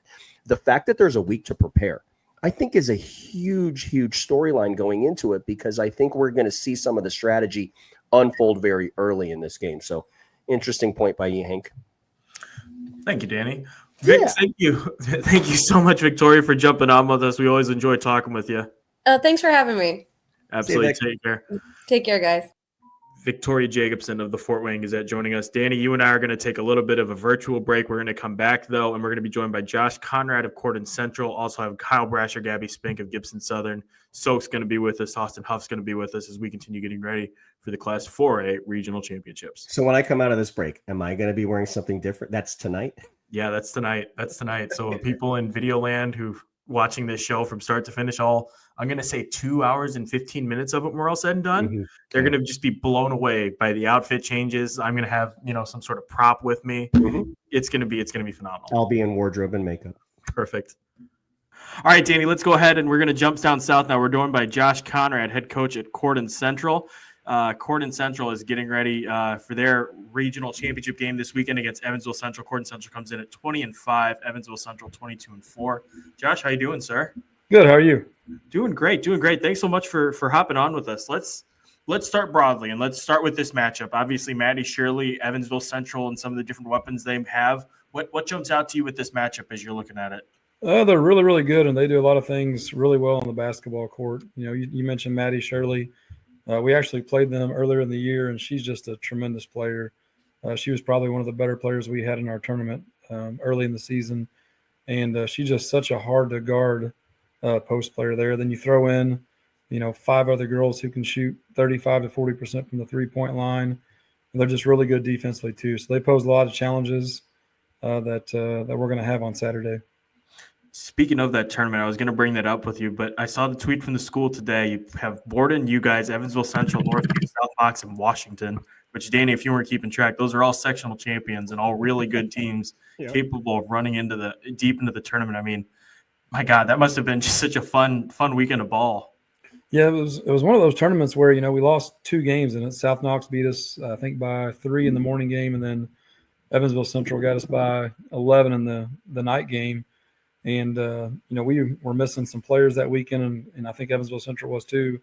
But we kind of came out kind of happy just with the way we played and the way we overcame some stuff, and just because the competition was so good. We beat Borden on Friday night, and we had 3 really tough games. And overall, it was just good for us to get that experience early on in the season. Talk to us about Murphy and Vaughn, your senior tandem at the top. Alyssa was out last year, correct, with an injury, and now she's back? Yeah, she was out last year. She played at Mercy as a freshman, sophomore, and then she had a knee injury and came back and set out last year. And, she's had some rough times with her knee, but for the most part, it's been a really good year for her. And, we're excited to have her back. She's one heck of a player, and she just does, so many things well offensively and defensively. And then you accompany her with Josie, and those are 2 just really good guards. And they're even better kids. You watch them in practice, and they lead by example in there, and they show those younger kids how you're supposed to be successful. Coach, the sample size is small here, okay, in regards to screening you and studying you. But you, with those 2 kids particularly, you set a lot of ball screen in the central third. Just let them make plays. Murphy particularly, I watched. With a fine eye, I watched the first Silver Creek game. Those kids are making plays. Is that something that you've always done, or is that a product of just how talented these kids can be off of ball screen? I've been fortunate to have some really good guards in my coaching career, and Josie and Murph are 2 exceptional guards. So, yeah, you can, it's pretty much any time down the court they can go get a shot if they want to force one. And, we do set some ball screens, and we have some post players who can make some plays too, and that kind of opens things up. And then you have Paisley Teeter on the outside who can shoot really well. So, you don't see a lot of double teams on those 2 or a lot of people trapping them because they can go right through it. And they, if you do that, they're going to make you pay. And, I think that first Silver Creek game that you mentioned, there was a whole lot of offense in that game and not very much defense. But it's, both teams were hitting shots, and sometimes you just get stuck watching them play just because of how good they are on the basketball court. Well, so that's the season high for points scored in a basketball game this year was the first one between you and Silver Creek. Then you get them again in the sectional championship, and it plays out very differently. So what's the norm? I mean, do you want to play the game with a bunch of possessions, a bunch of points, and make big plays in the end? Do you want to be a defensive-minded basketball team? Obviously, you just want wins, but just talk to us about the contrast between those 2 games because they played out so differently. Yeah, I think the second game we did a much better job getting them one shot and out. We kind of limited their offensive rebounds, and that was kind of a huge turning point in that series, I guess, if you want to say that. But, we do kind of like to have a lot of possessions. We kind of struggle sometimes whenever the game's a little bit slower. But it's just because we do have so many kids who can shoot and get to the rim. So we kind of like that. And Silver Creek's kind of like that too. So, that first game was definitely more up-tempoed. And then the second game, we kind of cut down on some straight-line drives and really took away those second-chance points for them. And that worked out a huge in our favor. I just have one more question. I'll throw it back to Hank, and he'll with more detail, but just kind of a broad question for me. When the brackets came out, obviously we were well aware of the fact that you had that barn burner with Silver Creek, but there was a lot of people within the state who just maybe were a little bit more familiar. The Scores Table podcast was probably one that was already putting Evansville Memorial and Silver Creek in that regional round. Is that something that you guys leaned into, cognizant of? Do you just stay in your lane and don't worry about it, or did you kind of play into an underdog role, if you will? Well, I don't think it was really an underdog role. I think that first game gave us a lot of confidence. We had a 5-point lead with a minute and a half to go, and just kind of gave it away there at the end. And I think that kind of made them a little bit more hungry the second time around, and they kind of played like they had a chip on their shoulder. And it kind of showed, especially in that second half where we kind of put the clamps down a little bit and took care of the basketball. I said a little bit extra at the end just because of the way that first game ended. And I don't think the bracket really scared us. We tell them all the time, like, you're going to play good basketball teams. That's why you play. That's why you want to play. And I think that was, accepting the challenge was a big deal there, just because, there were several teams in that sectional that could have won if they got hot at the right time. How much does it help having a kid like Josie, just in terms of experience, her having been to a team that got to Gainbridge Fieldhouse, finished runner-up that year? I mean, just her, and I guess, too, how many others are on the team, and just how much does it help having that experience from a player's perspective as you're coaching this group in the playoffs? So we have two seniors that played probably 25 minutes in that game 2 years ago in the state finals. Alyssa Gruber was another one. And, those two just being able to be in your practices, they kind of understand it. They kind of keep the other girls focused. And, you have 5 losses, and after each one, they come back hungry the next day to go compete and to go play, and they try to refocus. And they don't really dwell on the mistakes, the missed shots. They dwell on, they talk about how we can get better and what we have to do next. And, Josie and Gruber and Murph have been really good in that leadership role with that. Then you throw in our juniors too. Reese Withers, she missed last year with an ACL injury as well. And, she played in our scrimmage last year, and then she went down the next day. So, having her back, she probably played 15 to 20 minutes in that game 2 years ago. And she's been a really good offensive threat. She's always been a good defensive threat. That's the reason why she got to play a lot as a freshman. But she's been a really good offensive threat this year. She had several 20-point games. And, when she's in attack mode, it really makes us better as a team. Speaking of that offense and the scoring you have, I mean, it's just such a balanced scoring attack you have. Like, obviously you have Murphy and Vaughn at the top, but I mean, just all the way down 1 to 5, it seems like every kid is putting up strong scoring numbers for you. And you can just hit teams in a variety of ways and can't really allow them to key in on one kid. Yeah, it's being that round, it kind of helps out both ways. And, we've had Paisley, who scored some, 15 to 20-point games this year just because, they focused so much on Josie and Murph that, she's been open on the perimeter. And then, you have two kids inside, Gruber and Reese Withers, who go fight for those rebounds when those kids miss the shots. And whenever they catch the ball, they're ready to attack. And they're both good passers too. So helps out quite a bit to have that, the balance of an attack. Awesome. Well, thank you so much, Josh, for hopping on with us. Best of luck to you guys on Saturday. Hopefully we'll be talking again here next week and the week after as well. All right. Thank you. We appreciate it. Take care. Josh Conrad, head coach at Corydon Central. Danny, before we bounce over to our next interview, I'll let you a couple quick thoughts on Murphy. Yeah, okay. So Murphy's really good. I don't know how familiar, because she did a percentage of her high school career in Kentucky. So I'm unsure how people, if they're familiar with Mercy and all that, but just aside from the being like physically obvious, like she looks like Haley Van Lith, but she has a lot of the same like qualities that Van Lith has. She's very good with the ball. Josh asks her to make a ton of decisions in that central third ball action and that we were talking about. But she's going to have to be great to beat Evansville Central, but she'll have the opportunity to. But if you haven't seen Alyssa Murphy, I think you'll get Haley Van Lith vibes. Like, she's that good, and it's not. I don't think that's too far to put her in that sentence with that name, because I think she's plenty capable of going out and getting 30, 35. But she's electric. She's absolutely electric, and when she doesn't have the ball, Josie does and is doing the same thing. A lot of people have heard me employ this analogy with a lot of teams, but Murphy and Josie, it's it's very much like Kyrie Irving and Luka Doncic in last year's Mavs team. It's almost kind of like, here's the ball, you go, and then no, it's now here you go. So it's gonna be a tough guard for Evansville Central. It really is. That's gonna be a really fun game. I'm really looking forward to it. It is gonna be. We're gonna be joined next on this podcast by Gabby, Spink, Kyle Brasher, Kyle Sokeland's gonna be along with us. We'll have them along here momentarily. All right, Danny, take us away. Look, Gibson Southern is the defending state champ. Okay. And they get a, I don't want to call it a bad draw, right? But they get a draw where they've got to go through multiple teams that can beat them. And here they are. And so, Kyle, welcome to the scorers table.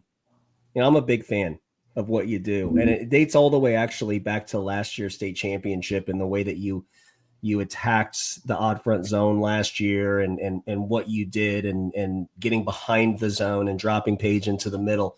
Really, really good. And then you got timely shooting. But just here you are again in the regional round. Just globally, just what are you thinking when the bracket comes out and you notice that there's seems to be everybody on your side of the bracket? I mean, I think there's two thoughts. The human side is like, oh, crap, we got to play all three. But at the same time, the coach side's like, well, if I tell the girls we got to play all three, then what kind of tone am I setting with them? So my sales pitch was, hey, we're playing basketball 3 nights. We get a chance to play 3 really good teams. And in all honesty, I enjoyed getting the chance to go out. I think playing on that first night almost gives you some sort of advantage. You kind of get some of those first game jitters out. For our girls, we had never – I don't know about Gabby. I hadn't stepped foot in Wright's gym in probably 20 years. I don't know if many of them set foot in it other than our sectional practice. So it's given us more reps in the gym. Anytime you go against a Tyler Choate team night 1, followed by a Bobby Meyer team night 2, and then Coach Brock Stone, they're going to challenge you. And we face some uphill climbs. And I think the fact that we go out and play those 3 really good teams, we dig ourselves a little hole on Friday and Saturday and dig out. We learned a lot about ourselves. And I learned a lot about our team, which I knew was in there. But they showed it a lot those last 2 nights, especially. And Gabby, for you, and I can ask this. I think most of the audience probably knows we know each other pretty well. You have the 34 against Heritage Hills, but at times it's been a battle of consistency with you, right? Yeah. So, what was your approach in this postseason, maybe as compared to the last, and just heading into this one? I don't know if there was a difference in heading into postseason because, I don't know, I love postseason because I'm very competitive. And I think Coach sets us up really well for postseason. We might not always have the record we want preseason, but we are very much prepared because of us going up to Indy, playing in tournaments that people down here don't play in as much. And so I think I like big games. And like Coach said, when we found that out, obviously there's some nerves in there, oh, shoot, we got to play the 3 best teams because we're all on the same side. But I think there was another part of me that not only was it us playing 3 good teams, we were the underdogs for all those games. And I think that really brings out the competitive side of me.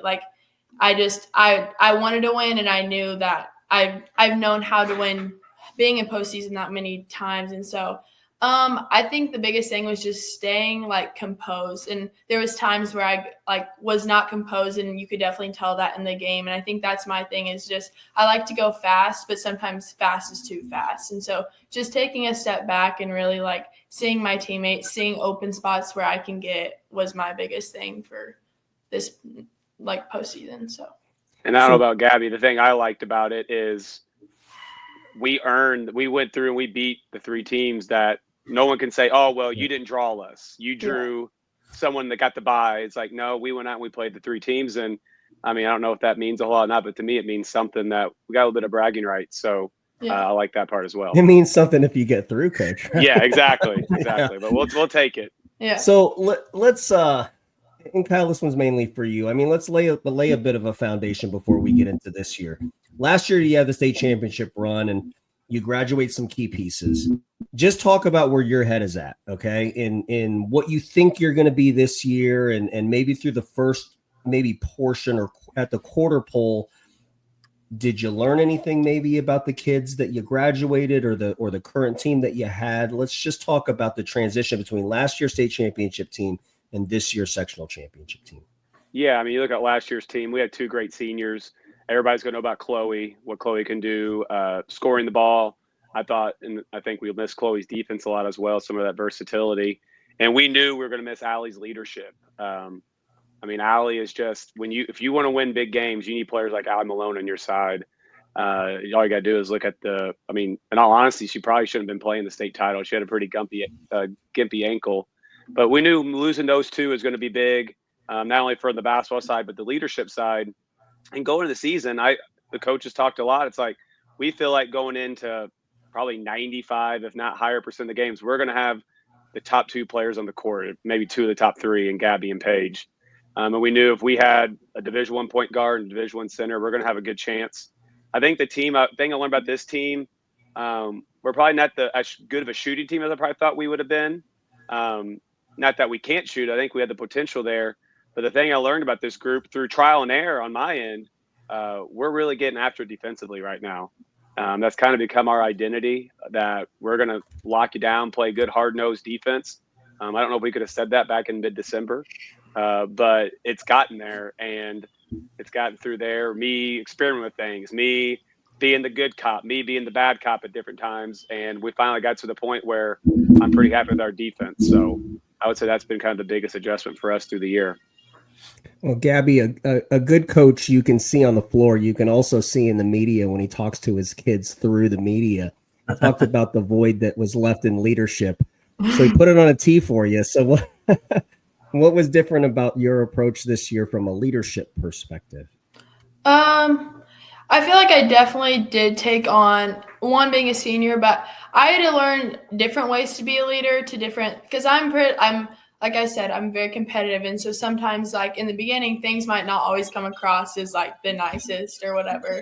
I mean it with a good heart, but it might not always come across that. So just finding different ways to talk to everybody and making sure like even pregame, like I told Paige before Castle, I was like, Paige, you could have 35, 40 points, just go play some good offense and I'll get you the ball down low. Like, so just making sure like sometimes, especially the younger classmen or even girls that aren't younger classmen but have had to step up in different roles, knowing I've been in these positions, kind of giving them that confidence because it can be nerve-wracking. I was a freshman playing varsity basketball and I was a sophomore and I was a junior. So just knowing those different like thoughts going through people's heads, making sure they're confident in themselves, because that's the only way you can get the best out of anybody is if they're confident. And so I think obviously like Coach said, we've had to find different ways to talk to different people, but once we figured that out, I think it's been helpful. And I think like you said, you were talking about Allie and Chloe leaving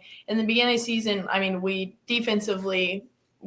were struggling a lot, and I think we've had like 2 upperclassmen, Lauren and Lydia, really step up, and which helps me a lot because then I don't have to worry as much defensively as I do when I need to score the ball. So I think a lot of people have stepped up and kind of over this last year really just like learned their roles and really like done the best they can at them. So, yeah.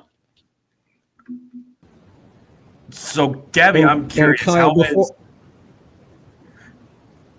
Gabby, how has your role changed just in terms of playing on the floor? Like, what are you having to do differently now to get your points to continue producing at such a high level?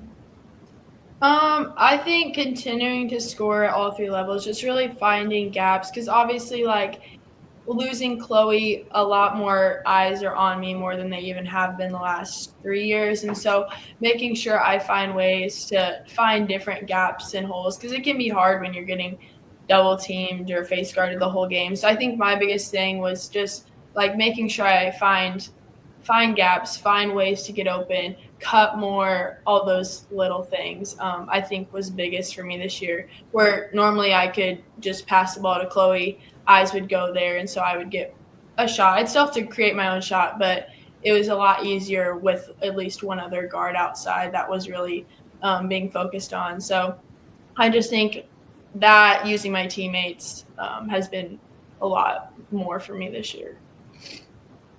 Kyle, how do you scheme, I guess, and how do you try to set Gabby up to make sure that she's able to get those shots, and also just trying to alleviate some of the pressure on her so that she's not having to carry, the entire team the entire way with Paige? We try to find different ways to get Gabby off the ball more, get her coming off ball screens. And I think you look at like Sage Kissel's helped with that a lot. Lauren's helped with that as well. Just allowing her to get off that and just trying to find different ways to get Gabby in space to where she can go and show her playmaking abilities, because like she mentioned, she can get to all three levels. And I think one thing we've also seen, I think you look at the game Saturday night, she's getting steals. So that's getting her, but she's always been able to do that. But now it's like her on the ball defense is even that much better. And now it gets her another different way into transition. So we just been trying to find ways to get her getting lost in the defense a little bit. And I've been harping on her, got to cut. And when she does, one of my favorite plays from the game is we pass it to Paige in the middle. Gabby cut from the right wing, wide open layup. Gabby. One thing about Gabby is she is a great cutter because she cuts with a purpose. Joined too. I should have mentioned it when I brought him on there, but Kyle Sokeland, who went to the wrong studio, is with us too to help this interview. Then we'll talk about some of the Southern teams too. Hi, Kyle. And he's muted. Can't even hear him. He is muted. Muted. He finally has electricity.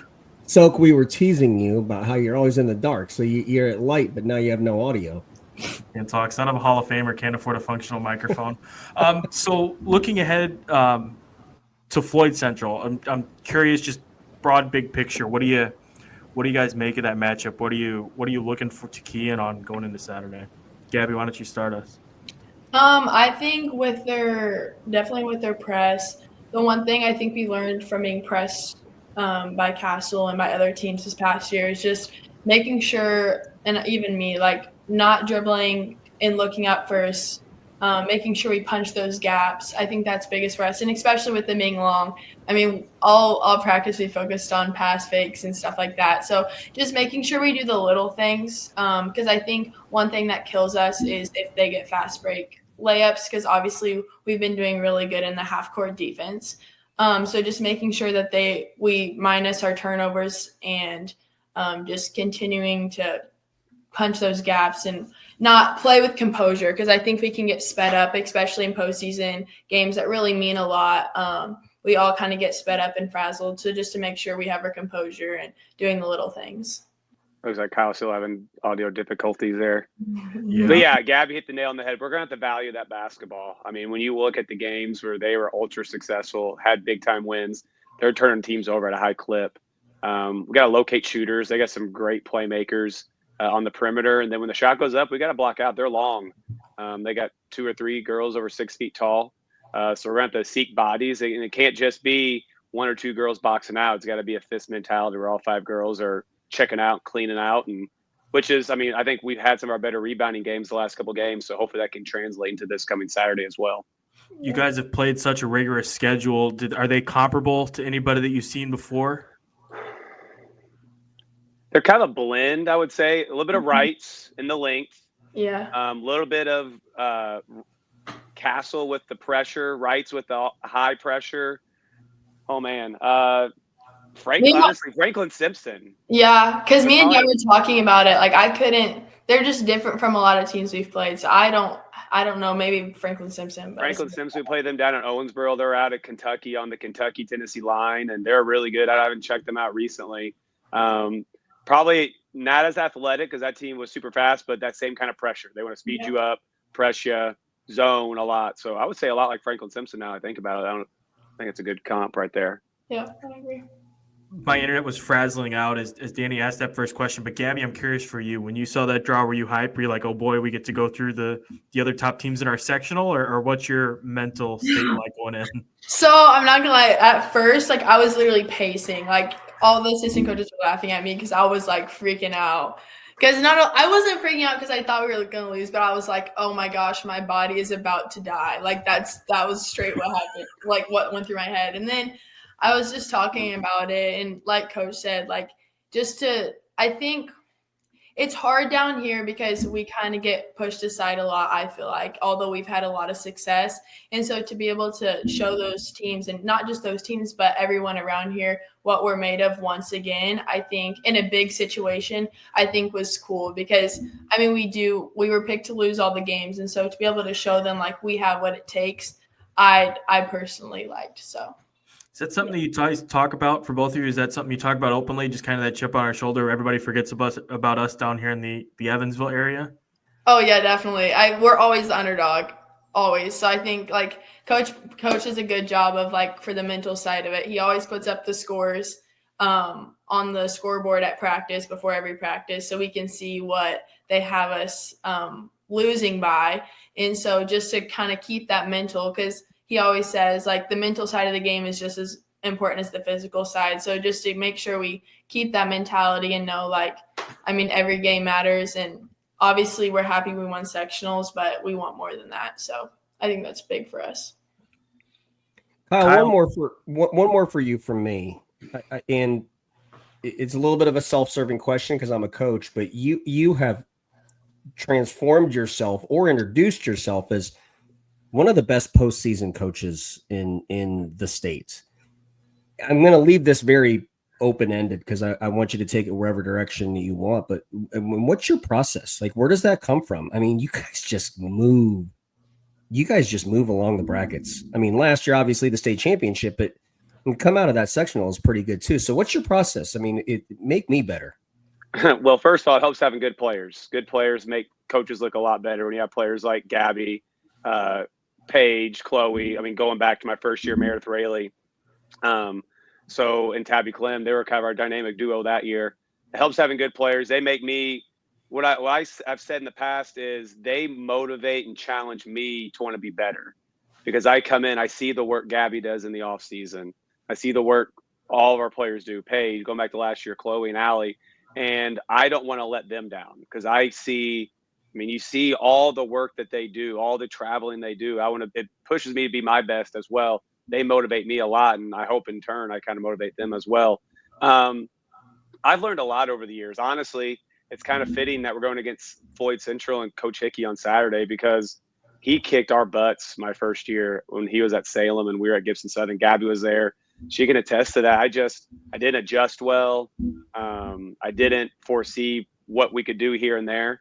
And that was a big learning moment for me going forward.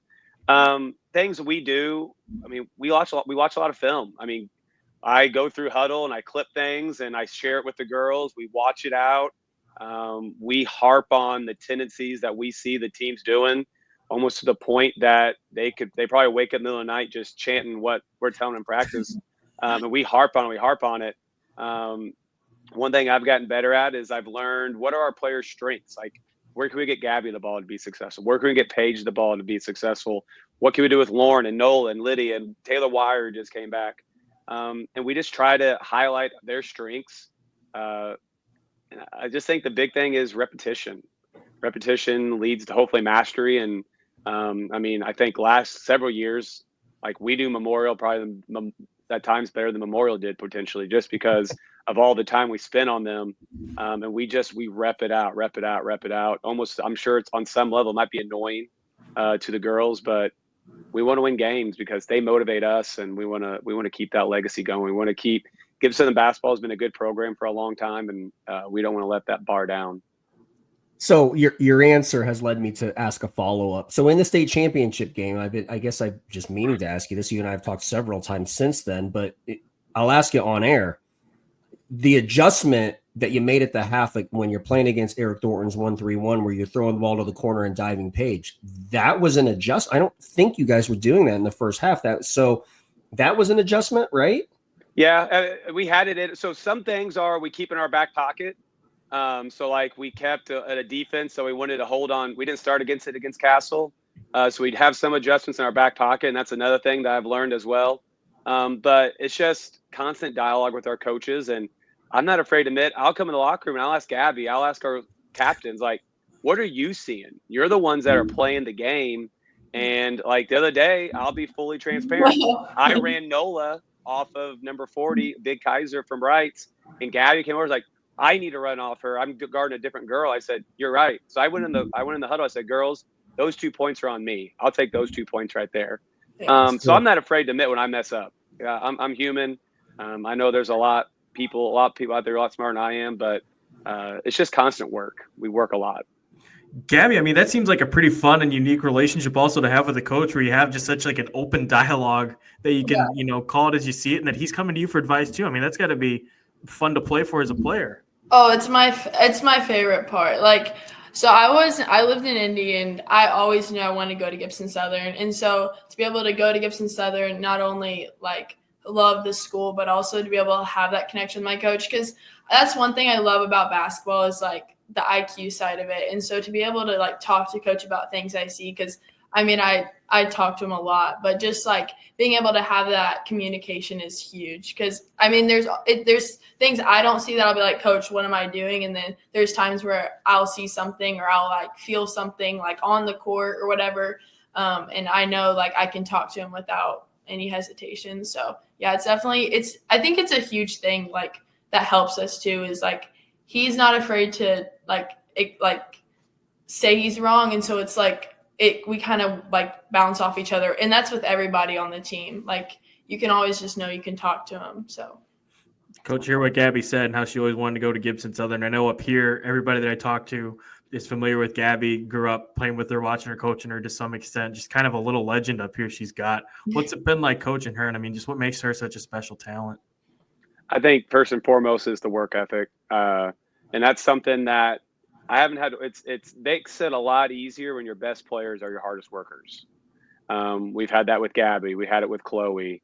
You go back to Meredith Rayleigh. You had it with her. When your best players are your hardest workers, and Paige is a hard worker as well. And I'm hoping she can kind of take that mantle for us. It encourages everyone else to, oh, well, Gabby's getting up 1,000 shots this week. I got to get up, I don't know, at least 500. I think it kind of just takes people across that finish line. So that's my first thing. She's a hard worker. She cares. She's all about winning, and I'm all about winning as well. And she always has the long view. Like Gabby alluded to, I want to challenge them. I don't necessarily want to go out and whenever I came on board, we changed the schedule up, and it's gotten a little bit harder every year because we're all about postseason. We want to win. I mean, that atmosphere last week, the atmosphere we'll have this Saturday, the experience we had at State last year, it's almost like it was fun to have, but now it's like you want to do that again. Like you want every girl you have to experience that atmosphere. So I just think that winning mentality of just doing what needs to get done to win and the work ethic she has been a real fun pleasure to coach. And I'm hoping we can keep this thing going for a few more weeks. I'm not ready to be done coaching her yet. Fantastic. Well, Gabby and Kyle, thank you guys so much for jumping on the show with us. Best of luck to you guys this weekend. Can't wait to see your game, and hopefully we're talking here again soon in a couple weeks. Thank you. Thanks for having us. Hopefully we can keep this going, and never know, maybe get a chance to see Gabby play in Indiana All-Stars this summer. That'll be a lot of fun too. So absolutely. Take care, guys. All right. Thank you.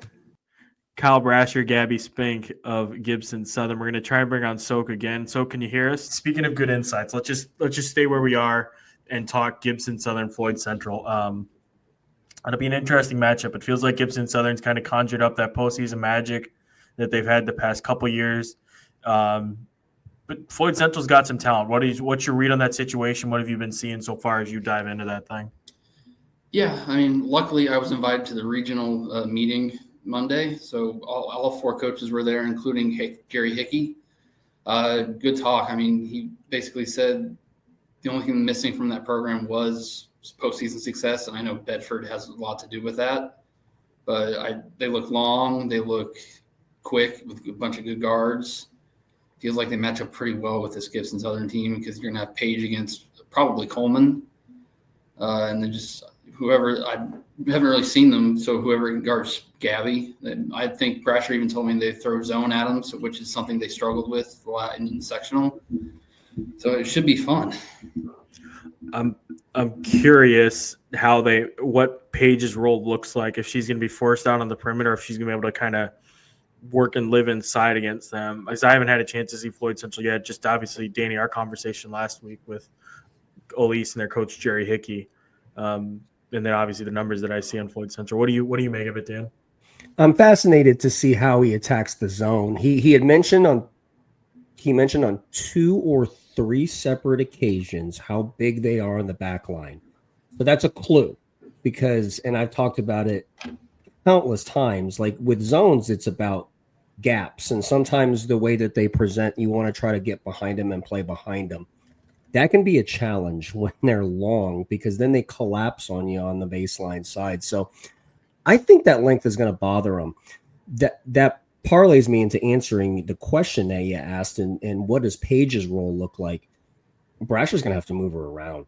Like he just is, because I think if you let a long zone get comfortable and dig their heels in, it's going to be a very long afternoon for Gibson Southern. So I do think that Kyle has to move around, and a lot of that's going to be it's going to also lead to the other players having to move too. So I think generally when you attack a zone, Hank and Soak, and you guys know this, it's about ball movement and getting into gaps. It's not as much about player movement.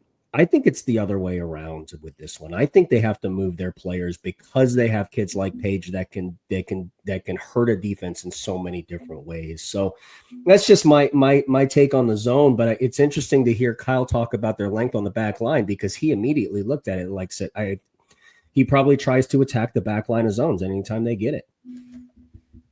Yeah. Oh, sorry, Soak. I thought you were getting ready for a follow-up comment. No. Give me one key to the game. Danny, I'll start with you. Just give me one quick key to the game. Then I wanted to talk about the 3A matchups too. I think the key to the game is look, when you play zone, okay, and Paige Snouse is on the other team, Floyd Central is going to have to rebound the basketball out of that zone. And with their length, I mean, I think they should be able to do that. But that's always one of the downsides is, and Soak, you can corroborate this when I'm done stumbling over myself. But Paige has had a lot of games where she's had 15 points and like 15 rebounds, 16 rebounds. I think the possession of the basketball, I think, is going to be a big deal from Gibson Southern's perspective. I think Floyd Central on the offensive side, and this is such an unoriginal take, but I think they've got to get if Kyle has to move Paige, I think Hickey has to move Coleman around too. And we had called her when we interviewed Jerry and Elise, we called her a 3-level scorer. I don't think that you can ask Elise Coleman to go out and hit 5 3. You can't premeditate that. Go hit 5 threes and score. I think she has to get a mix of volume with different looks, including the free throw line, including at the rim, including in transition, including the 3-point line. But I think Floyd Central is going to have a hard time with Gibson Southern if Elise Coleman isn't providing point production. She's that good and that important to them. No, I can corroborate that Paige. Gosh, every time I looked at my scorebook the last 2 games, it was just a bunch of like little R's under her name. I was like, she's got to have 20 rebounds at this point. It's insane. Yeah, she pulls them down. And that was against Wrights too, who went 6'5", 6 foot, 6 foot. I mean, they had length, and she kept fighting for rebounds even on offense. My key is I think Gibson Southern can't turn the ball over because that's what really hurt them the last 2 games. I think against Wrights they had close to 20 turnovers. Brasher could probably tell me their exact number, but it just felt like they couldn't get in a rhythm, which is why they weren't scoring. And he told me at the regional meeting, like if it had been closer to 11 or 12, they feel like that's a different game. But it was really 18 to 19. Kyle, can they win if Gabby doesn't play well? It just probably then depends on how the game goes. If it's low scoring, you can get away with it probably. If it's a track meet, Gabby needs to hit threes and do what she can do. Because I get the sense, the root to that question, so because I get the sense, and I'd love for you to disagree with me and tell me how wrong I am. I get the sense that Gibson Southern can win if Gabby doesn't play super well, like isn't the best player on the floor. I don't know if Floyd can if Elise doesn't. And I'm not trying to be disrespectful to the secondary pieces and the role players at Floyd Central, but I just kind of get that sense. Am I wrong there? You think so? Tell me I'm wrong. Well, that's how they beat Castle. Yeah, okay. Because Gabby, she had like 11 or 12 points. It wasn't the greatest game, but Paige that's one of the nights she had like 18 and 17 or something. Yeah. So I mean, it helps to have two Division I talents like that, and maybe Floyd just has one. I have one more question for you, Soak. I keep cutting Hank off. Oh, you're fine. The lack of postseason success for Floyd Central is exactly the opposite for Gibson Southern. I mean, they are long in the tooth in the postseason, and I just called to his face Kyle Brasher, one of the best postseason coaches in this state. Do you think that plays a role? I mean, it might. I mean, again, I keep looking back to this year's sectional because I wrote my story that they just had that winning DNA and they made the play every time. Like Paige hit the jumper after Castle took the lead. Adamson's 3 in overtime to go up 5 points, I think. I can think back to last year even because they had the insane game to beat Memorial and at the last second. Held off Norwell with a couple of plays there down the stretch, including Spink, and I think Alan Malone had made a big steal. Like they just make plays and they know how to do it. Floyd told me that they hadn't won a postseason game at all in 13 years, not just beating Bedford in the sectional.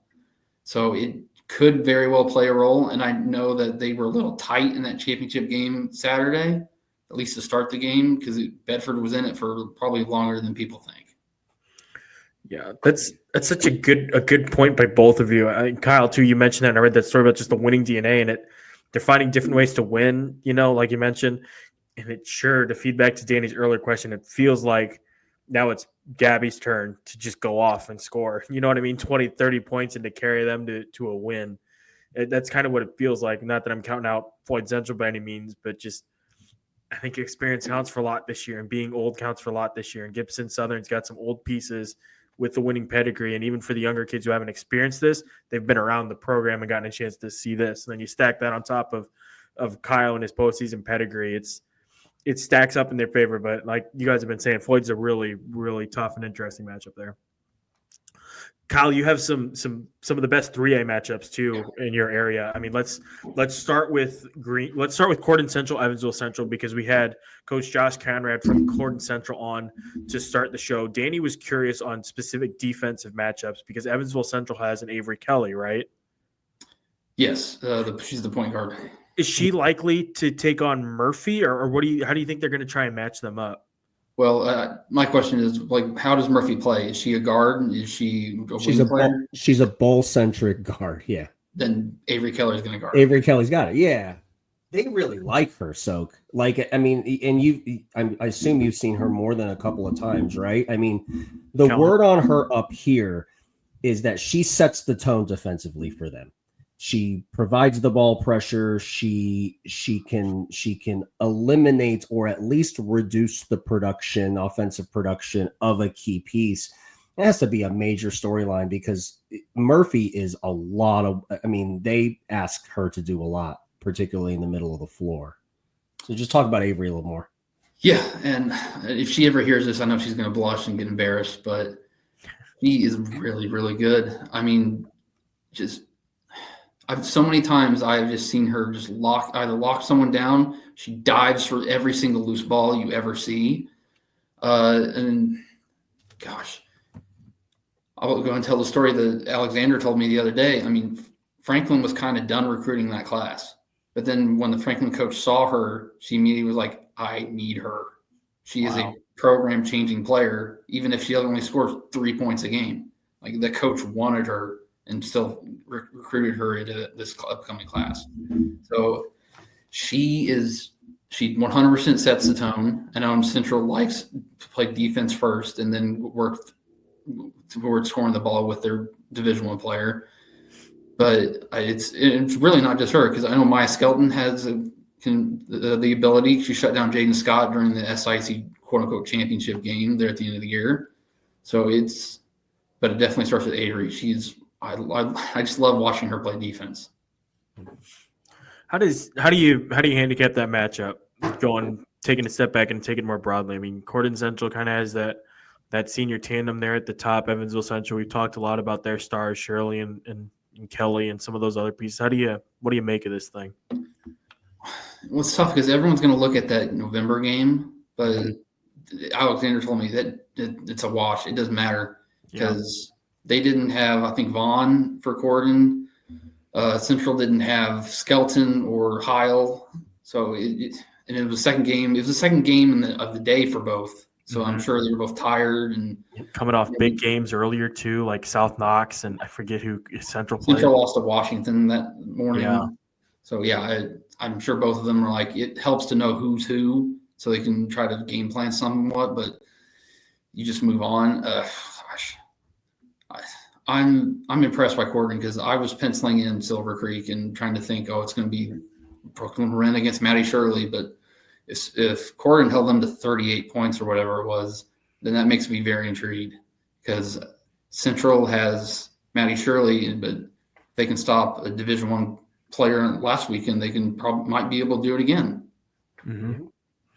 38 points after giving up 60, 69. I thought it was like 80 to 78 or something. Something like that. After the first time, that's what Josh talked about. Some of the tweaks that they made. I mean, it's a hell of a team. Like when you can do that one time and then a couple weeks later do it the exact opposite and win that way. I mean, that's dangerous.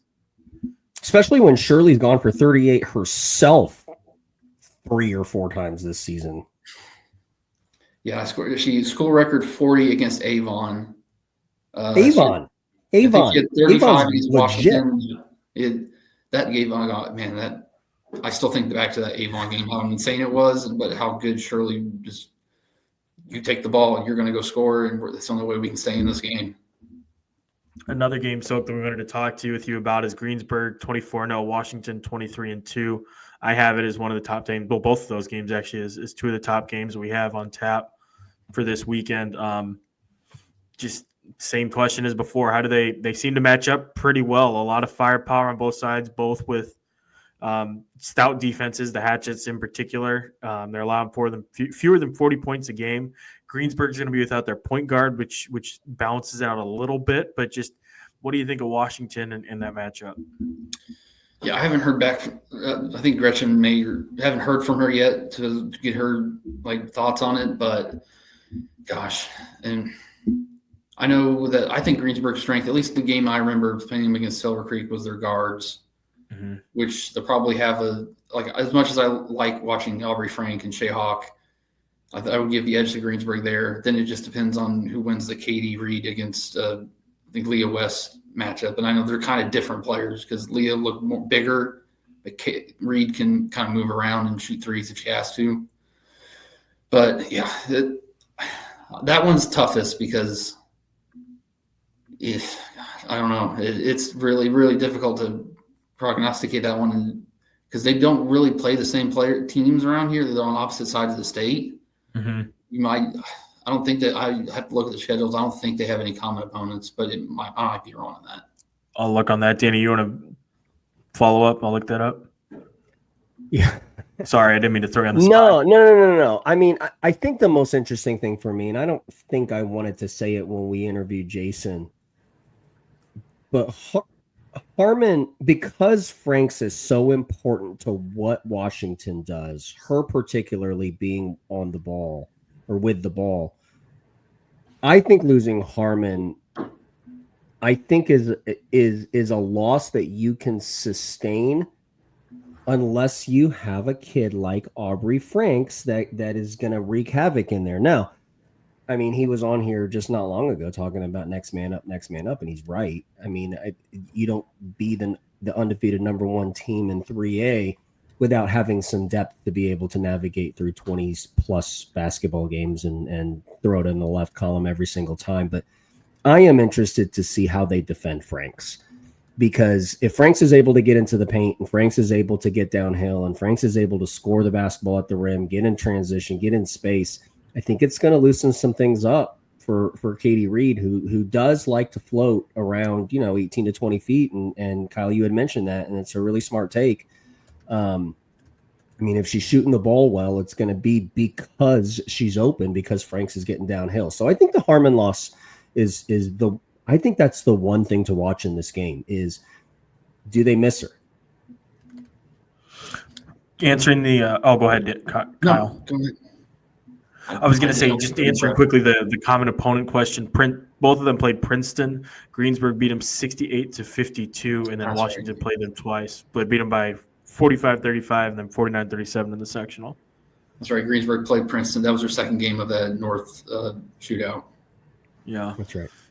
But yeah, I mean, other than that, like you said, I mean, there's no comparables there really in terms of scheduling. You just kind of got to stare at the stats, study a little bit of film with Danny, and make your best guess from there. But man, you got some really good games down there. Like we have some good ones up here and some sneaky good ones. But I mean, all of yours are like very obvious, beat you over the head obvious. Games. Those three, and then of course, I know you guys talked about it, but South Knox-Lanesville is the other one you could really point to it with offense versus defense in that one. But yeah, 3As. I kind of wish the 3As were together, but it's not going to be a bad thing for me to see Gibson and Central in one location. All right, so that's all we got for you, Kyle. Where are you going to be at this weekend? I will be at Boonville because it's Gibson Southern versus Floyd and Corydon versus Central. I think there's 3 schools in that group with Central in their name. It's a mess in my brain already. Sounds so fun and exciting for you. Well, thanks so much for hopping on with us, buddy. We'll talk soon. All right, the home stretch for Danny and I recording. We are pleased to be joined by Austin Huff of the South Bend Tribune, the game that I am very excited about. Danny's been very excited about. I mean, honestly, we've been counting down to it all year. Like we joke, Danny and I, but I am genuinely, sincerely excited about this. Warsaw coming in 23-1, South Bend, Washington 24-1. Something's got to give.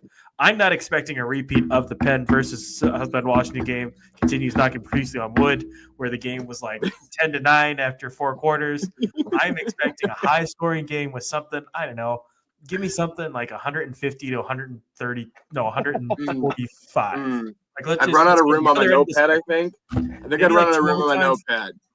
I mean, I have to buy a second notepad to cover that game if it got to 150, 145. How many overtimes? 2 or 3 overtimes, because again, it's not me covering it. This isn't my problem. Yeah. Like I'll be at home streaming, other games in that game. Yeah, and like just rubbing insult to injury will be in the central time zone instead of the Eastern time zone. So it's a 5 p.m. Eastern start instead of 4 o'clock, 4 p.m. Eastern. So yeah, just keep it going, man. Just keep it going. You know what? Why not 6 overtimes? Why not 6? Who says and no? Kyle Sokeland from the Evansville Courier Press makes a great point too, that everyone should be in the central time zone in the state. I agree, but we have to deal with the Eastern time zone for most of the state, except when we go to LaPorte. So whatever. So it is really annoying. I will not get on my soapbox about the time zones. Like I said, Washington Penn last week was an 8:30 p.m. Eastern Wednesday night start. That was just god awful, man. And then you watch 28-27, and it didn't like really reinforce your love for the game necessarily. So Austin's teams just refuse to be normal. Yeah, it's okay. It's okay. It's fun, and it's fun. It's led us to this, fellas. Yes, let's talk about this game. I don't know where to start. I mean, there are just so many fascinating aspects to this. I guess let's start with Kira Reynolds. Okay. Because she is such a matchup nightmare for so many teams, and her length. I'm curious to see how Steve deploys her. Do you keep her inside to deal with Brooke Winchester, or do you maybe phase her out or push her out a little bit so that she's challenging like a Brooke Zartman and Jocelyn Bricker and forcing them to shoot over her? I'm speaking out of my ear there. Maybe she's not equipped for that, but okay. I mean, I think, Danny, am I off the mark there? Is that a possibility, you think, if you're trying to disrupt Warsaw? Well, I'll get the conversation started this way. I didn't feed that to you, but that is a huge storyline going into the game. Oh, I thought you were going to say I did a bad job. No. If you look at South Bend Washington's schedule and who they've played and who's had success against Kira, one of the kids that had a lot of success was Lauren Perry of Carmel. Okay. She had a ton of success drawing Kira away from the basket. And I think Lenny Krebs is going to put Brooke Winchester in a position to do the exact same. And so I think I don't know if Kira is going to come out of the lane if Winchester, or Winnie as they call her, Warsaw, if Winnie's hitting shots. Because if she does, she's going to hurt him. But that's kind of why I lean toward, Steve might play zone because I think he needs Kira at the front of the rim because of the way Warsaw wants to attack downhill, particularly with Bricker, particularly with Neely. And furthermore, on the Bricker point, particularly with Bricker in these big time games, like, big time Bricker, whatever you want to call her. But what the Winchester Reynolds matchup, I mean, if Winchester's making shots, it's going to be tough for South Bend, Washington, because Kira's going to have to come out of the paint, or they're going to have to play zone against that 3-point shooting team. Austin, what say you to that point? Yeah, you guys are. I don't even need to add anything else. You guys are taking my points, but that was one of my keys to the game. No, you're fine. That was one of my keys to the game was Reynolds defensively, and I think personally they're going to keep her down low, and they might trust Monique Mitchell to maybe guard Winchester when she's out on the perimeter. Mitchell is 5'11", or listed at 5'11" at least. Winchester is listed at 6 foot, so they're very similar stature, at least on the program. Who knows in real life, right? But I think you have to keep Reynolds near the hoop to not eliminate the driving threat of Warsaw, but at least mitigate some of that and make them think about going to the lane. And I think that is going to be what I would do, at least after watching Warsaw play a little bit against Northridge on the sectional final and having seen Washington play a handful of times in person now. I think you got to keep Reynolds near she's the all-time blocks leader in the state history, men or woman. That's her thing. You got to keep her around there and try to swat away the 5'7" point guards driving the lane, and let her kind of do her thing on that element of the game at least. Warsaw averaging over 70 points a game, shooting 53%, 42% from three. Washington 69 points a game, shooting 46%. They're not as much of a perimeter shooting team. I'll ask both of you. Let's look at it from the other side. If you're Warsaw, how do you defend Washington? Because again, matchup nightmare. Kara Reynolds, couple very capable guards with Monique Mitchell, Raya Wilson. You have some other kids who've been stepping up for them at various points throughout the year. How do you defend this if you're Warsaw? Austin, why don't you get us started? Yeah, I think Penn showed a little bit of the blueprint as far as you try to pack it in as much as you can and negate as much of what Kira Reynolds likes to do. Washington, at least 10, 15 times a game will come down and kind of just throw the ball to Reynolds and say, do something. That's kind of the offense. It's you go make a shot. Okay. So you try to pack it in, and you got to let, everyone else try to beat you. Even if that includes, Raya Wilson and Monique Mitchell. Let those other two make shots. If they beat you with threes, they beat you with threes. I think you're willing to live with that in a sense. Obviously, if they start making a lot of them, you got to adjust. But I think you got to negate Reynolds as much as possible. Probably Winchester will be the primary defender, but you got to throw double teams, maybe even triple teams at her. And the rest of the supporting cast around Reynolds, Mitchell, and Wilson hasn't. They're okay players, but they at times, struggle, offensively. They're very good defensive players, but they're maybe not the offensive options. So try to let those girls you're going to probably see, if Kyra Lowe gets a corner three, they will back off all 18 feet of it. Here, shoot it, whatever. We don't care. So that I think will be part of the strategy for Warsaw defensively against Washington. But that is also the impasse that that's presented to Lenny and Warsaw is that's not who they are. I get it. We've all read the same book, pack in 2-3, make them hit shots from the outside, but that is not who they are. Everything that Warsaw does is predicated upon offensive pace. And I think they want this game played with 70 possessions for each team. I don't think they want to get into a Penn style game. So I think very early, we're going to know what Lenny Krebs, how much respect he has for the South Bend Washington. I don't want to say he has disrespect for the South Bend Washington offense if he comes out and traps, but I think we're going to know what he values most. Does he value getting stops in dead ball change and packing a 2-3 in, or playing on a pack line in man, or does he come out in that zone where they're running some traps? They run a little bit of 1-3-1. They run a little stacked 2-3. They do like to trap out of it on the wing. And Austin, I just think it's going to be the latter. I just think I think they're going to want to speed them up, even if it means that they're going to let Kira Reynolds get some opportunities at the rim. I just think its offensive pace is going to trump what the book would say to play South Bend Washington. It's just my feeling. I'm not basing that on anything. Everyone knows I talked to both coaches. I have not talked to either of them before this, letting them do their thing. So, but I'm interested to see what Lenny does particularly. And that's why I think maybe the most important player of this game is Raya Wilson, both offensively and maybe defensively too. With, she obviously puts a lot of pressure on defensively. She leads, the state 6 steals a game.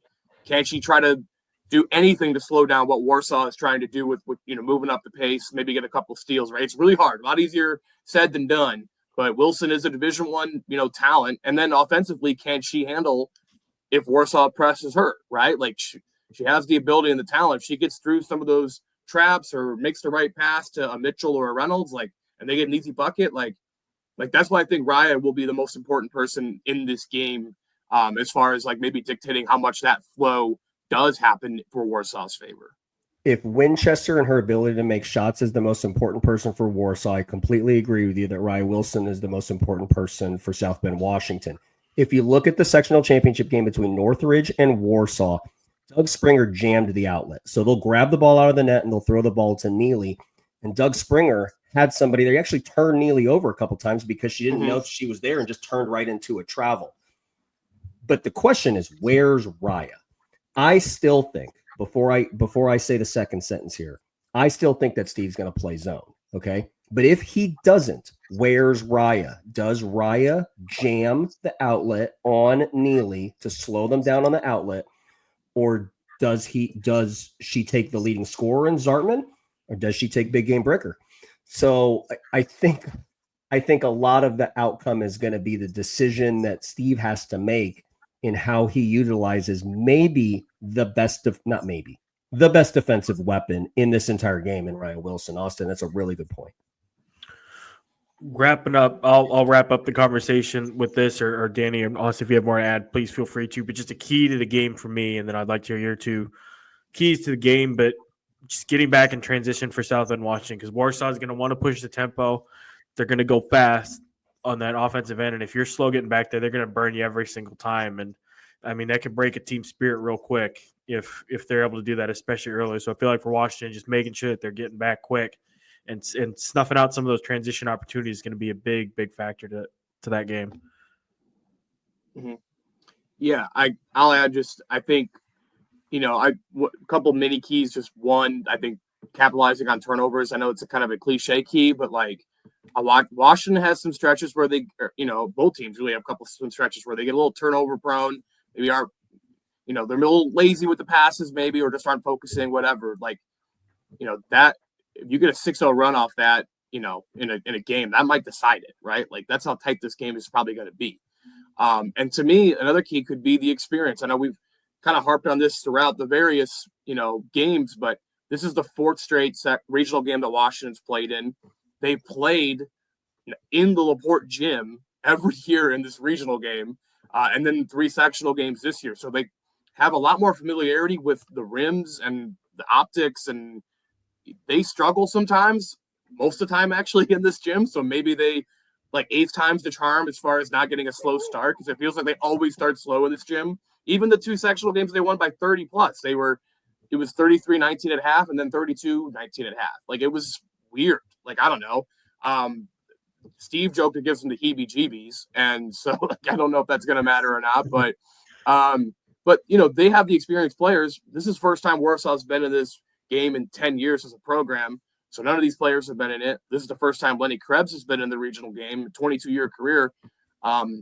Does that play a factor at all? It's kind of crazy, right? He's been coaching for a long time, and he's been one of the better coaches in this area, but never broke through the sectional round. So how much does that play a factor? I think Warsaw will definitely have the bigger crowd. People forget Warsaw is almost 3 times bigger than Washington High School enrollment wise. Washington's just in 4A because they're really good. They are a 3A school. So that will be a big deal. Warsaw always travels well. And I think, can Washington overcome some of that? It'll feel like a road game at times, so there's just so many of these elements. And, we talked about it, I think last week with Washington kind of chasing their legacy and, this senior class trying to put their stamp on this. And look, whether it's fair or not, they need this win Saturday to kind of solidify, we have 3 Indiana All-Stars and we have the Miss Basketball.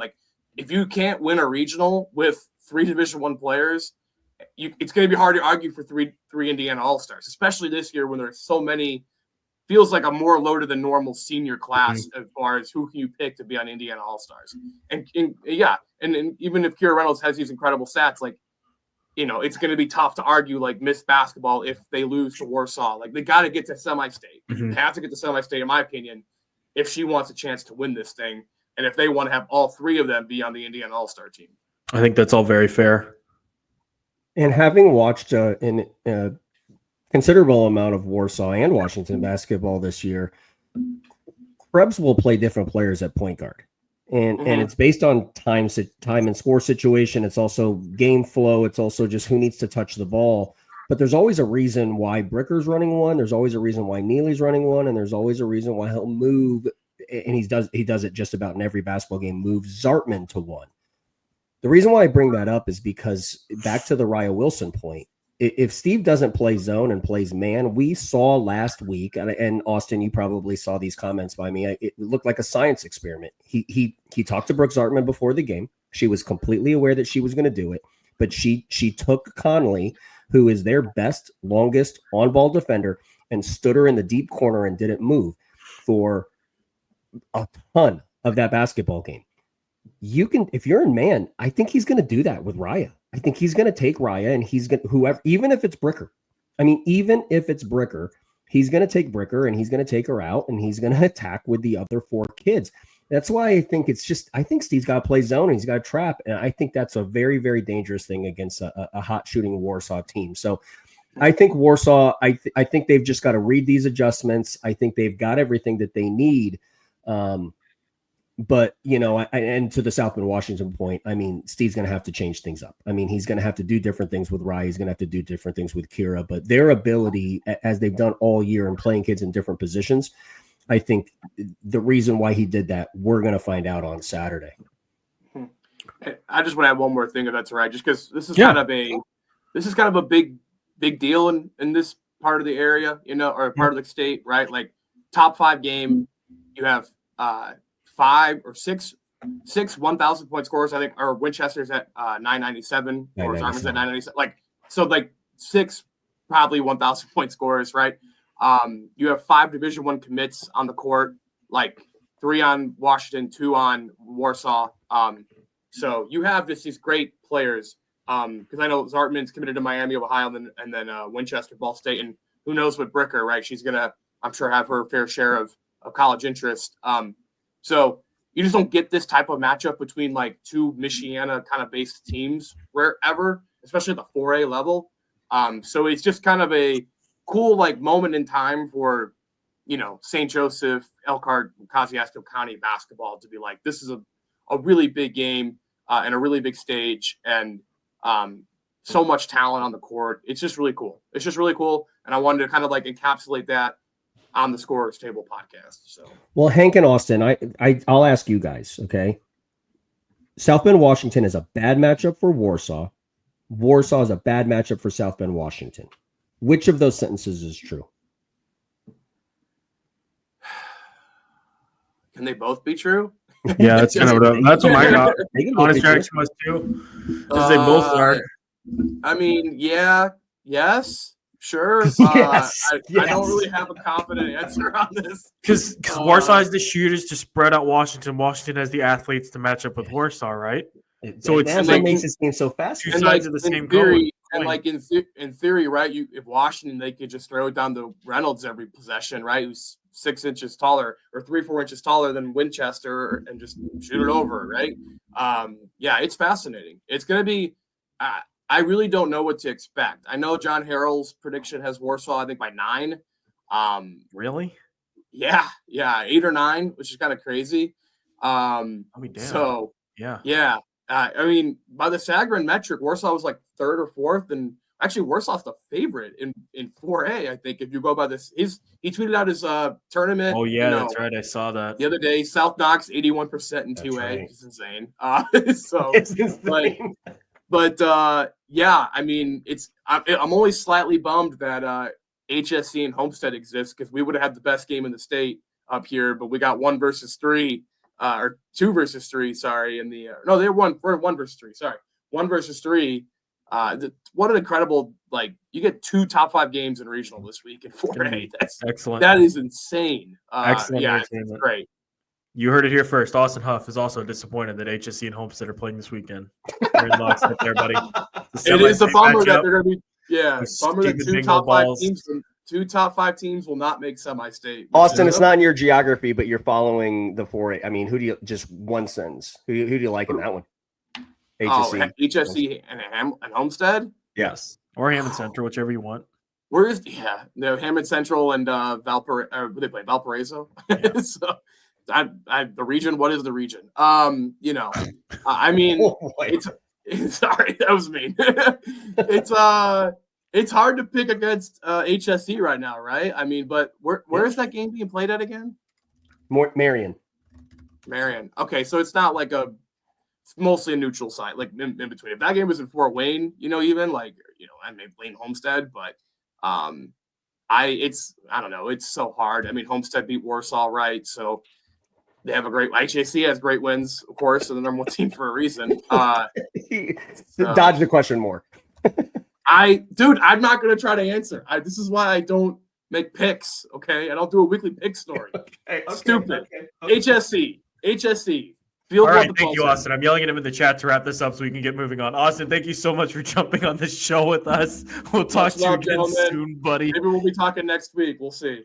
Probably not. Austin. We'll see ya.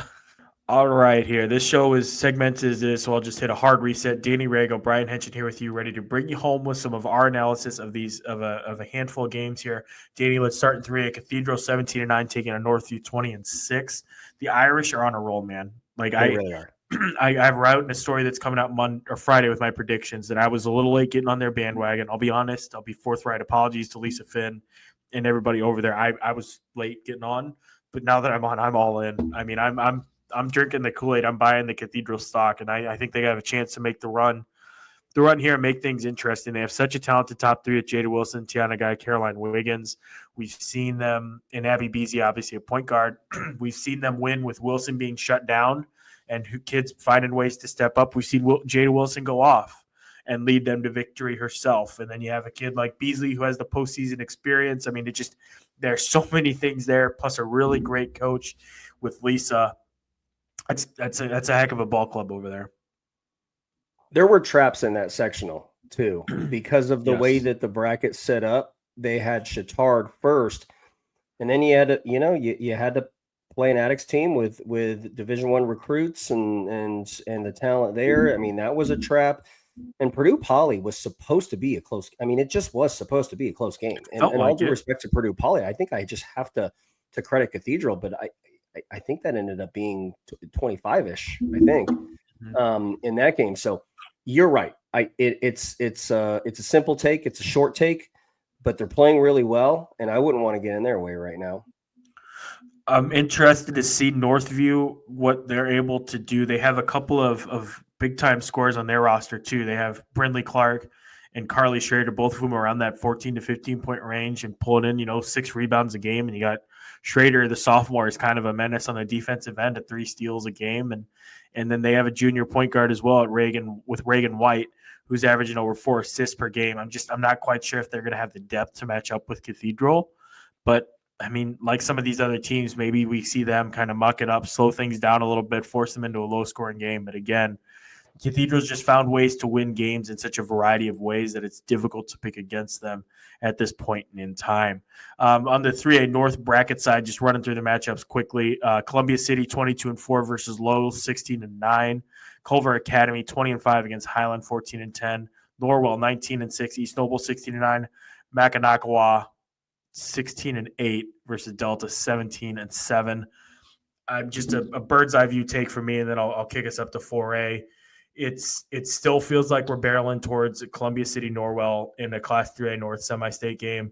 I really hope that it's the second game of a doubleheader and not the first game. I think postseason doubleheaders are dumb. I think it's even dumber to draw them randomly, and I'm going to be really upset if we don't see Columbia City versus Norwell in the second game or in the third game of the day, because those are the 2 best teams out of the North, and it's only right that they get to play or have the opportunity to play in the nightcap on that stage, and the crowd will be phenomenal, just based off what we saw with Norwell last year at the state championship game in Columbia City just over time, just what they've done to invigorate that fan base.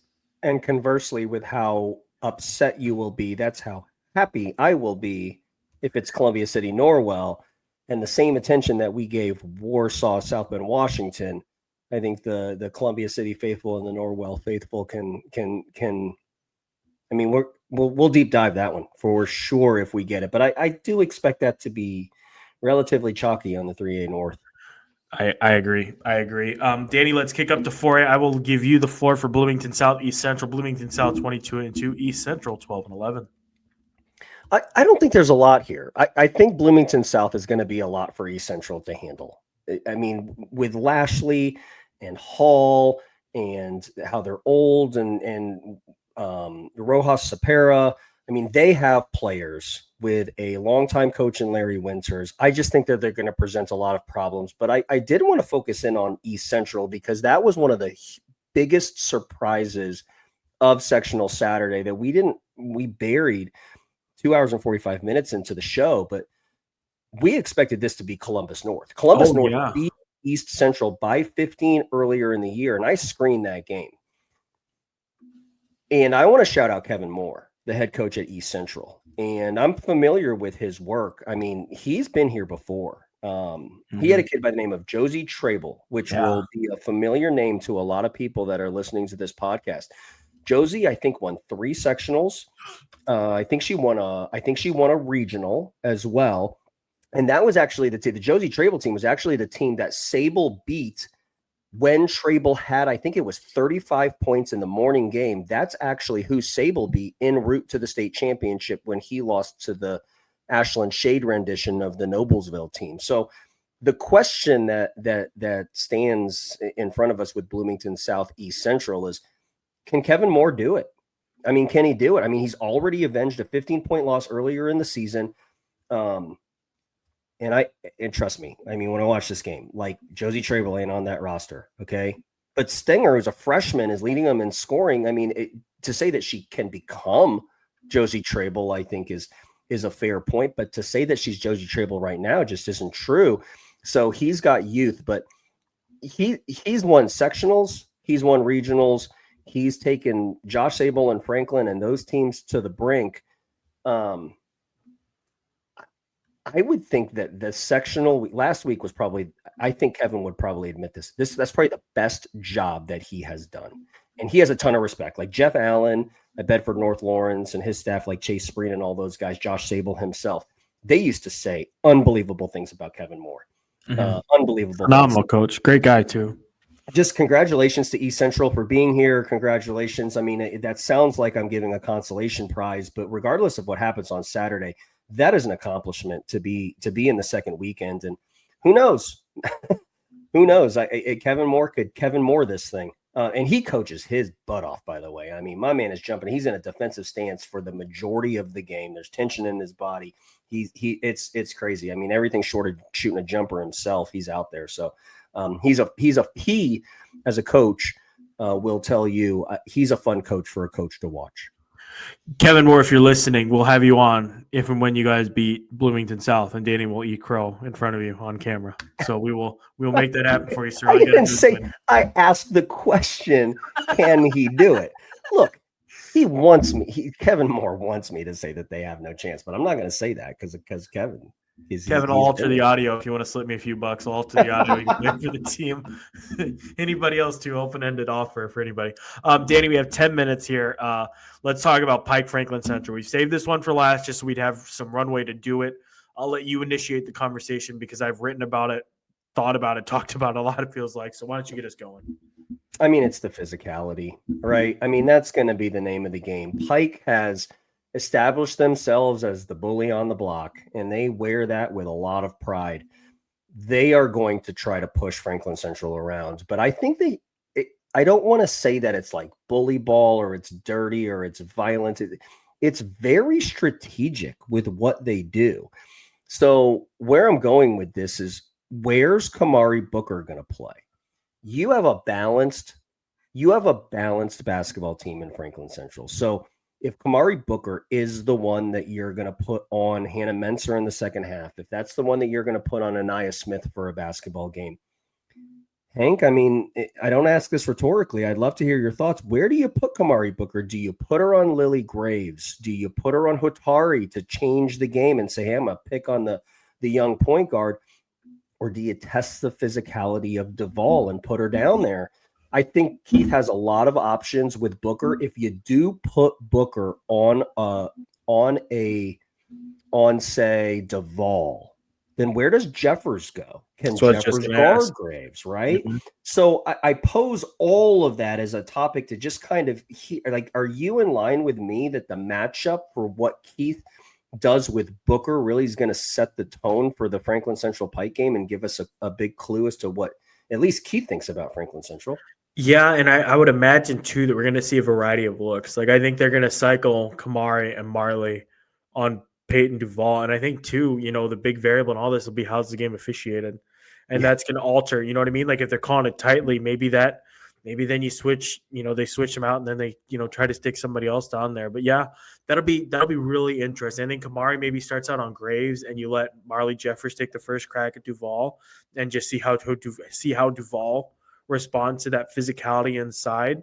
That was the thing when Center Grove, or when Franklin Central beat Center Grove, that felt like, and they all talked about it pretty openly, like that was Peyton's best game because she embraced the physicality, played through it, finished through contact, did a lot of that stuff, at a high level that she hadn't quite unlocked yet. So if she's able, I'm really curious. Like, you got to find out if she's unlocked that and if it's a sustainable thing or if you can get her off her game a little bit. But I think that's where it starts. And then you mentioned the matchups on the outside at guard. I mean, that's going to be so much fun to watch because they're just so deep and they're both young and just so talented. Like they can match tit for tat. Like some of the other games we talked about, like the coaching chess match here is just going to be fascinating. Like, what does Keith do? You mentioned the other week, like Keith's in his bag right now.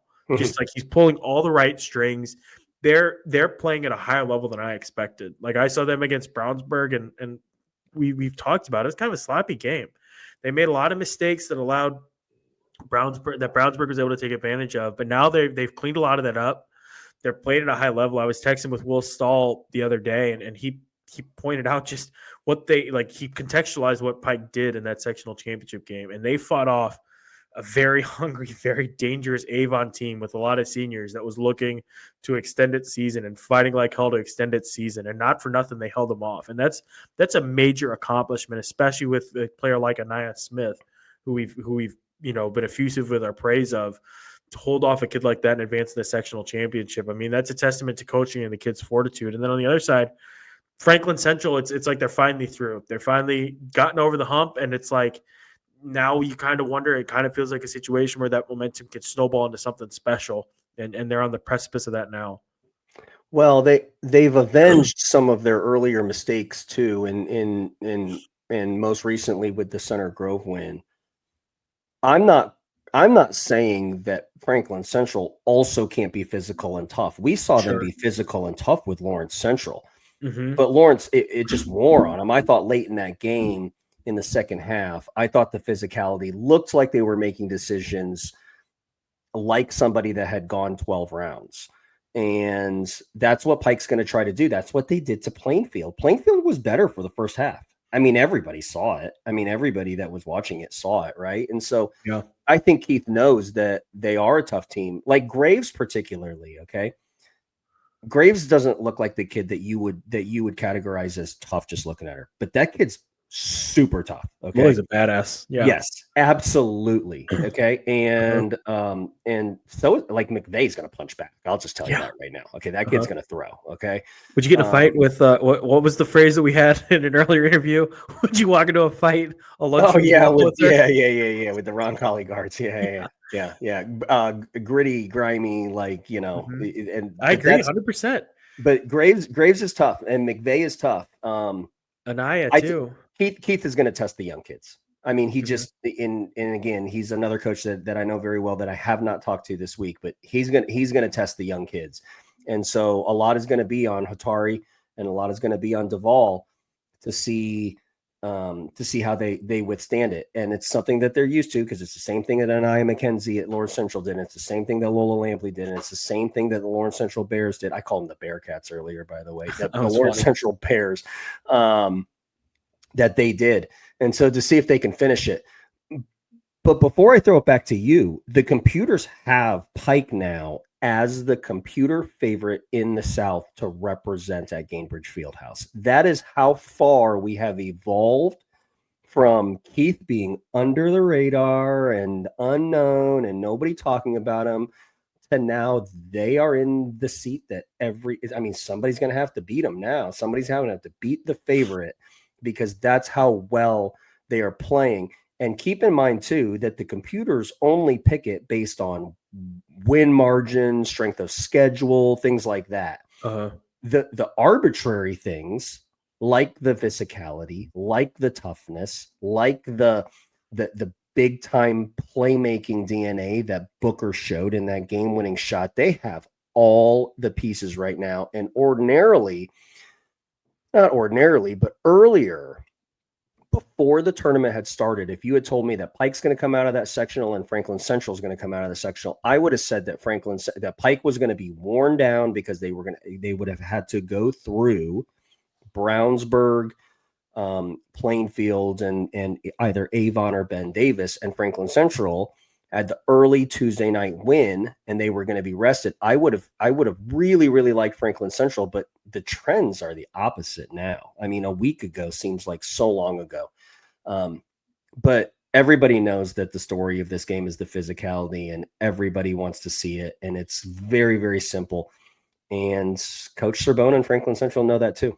It's going to be a great game. It's going to be a great game. I have all of the games picked except for that one. I've been putting that one off because I have no idea where to go with it. I really don't.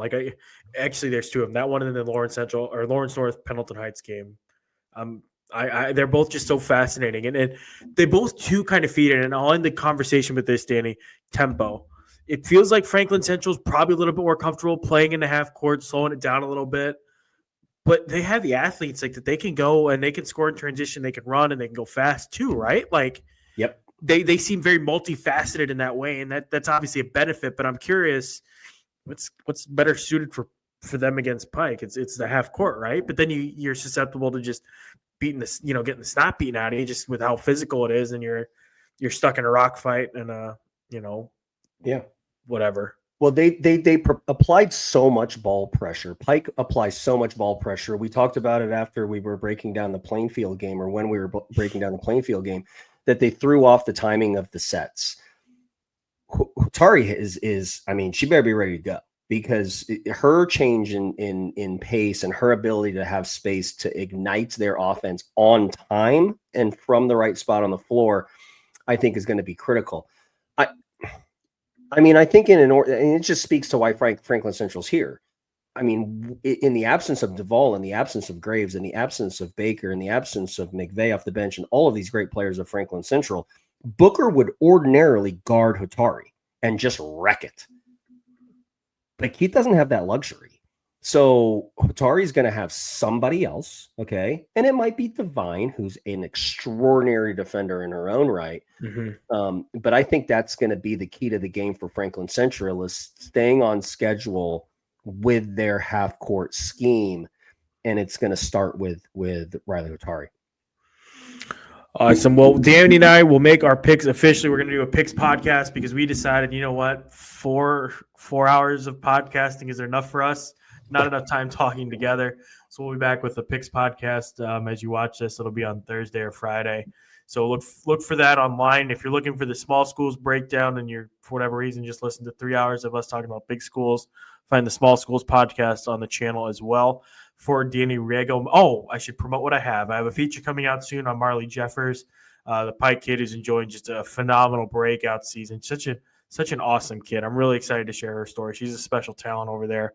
And then I'll have coverage on the Decatur Central regional games with Pike and Franklin Central, Pendleton Heights, Lawrence North. And then I will have remote coverage of Homestead HSE. Have eyes on everything. And then on Sunday morning, Danny and I will be live probably around 10 a.m. Eastern, recapping and breaking down everything that happened the night before. So now, for Danny Rego, my name is Brian Hench, and we will talk to you again soon. Thanks so much for watching.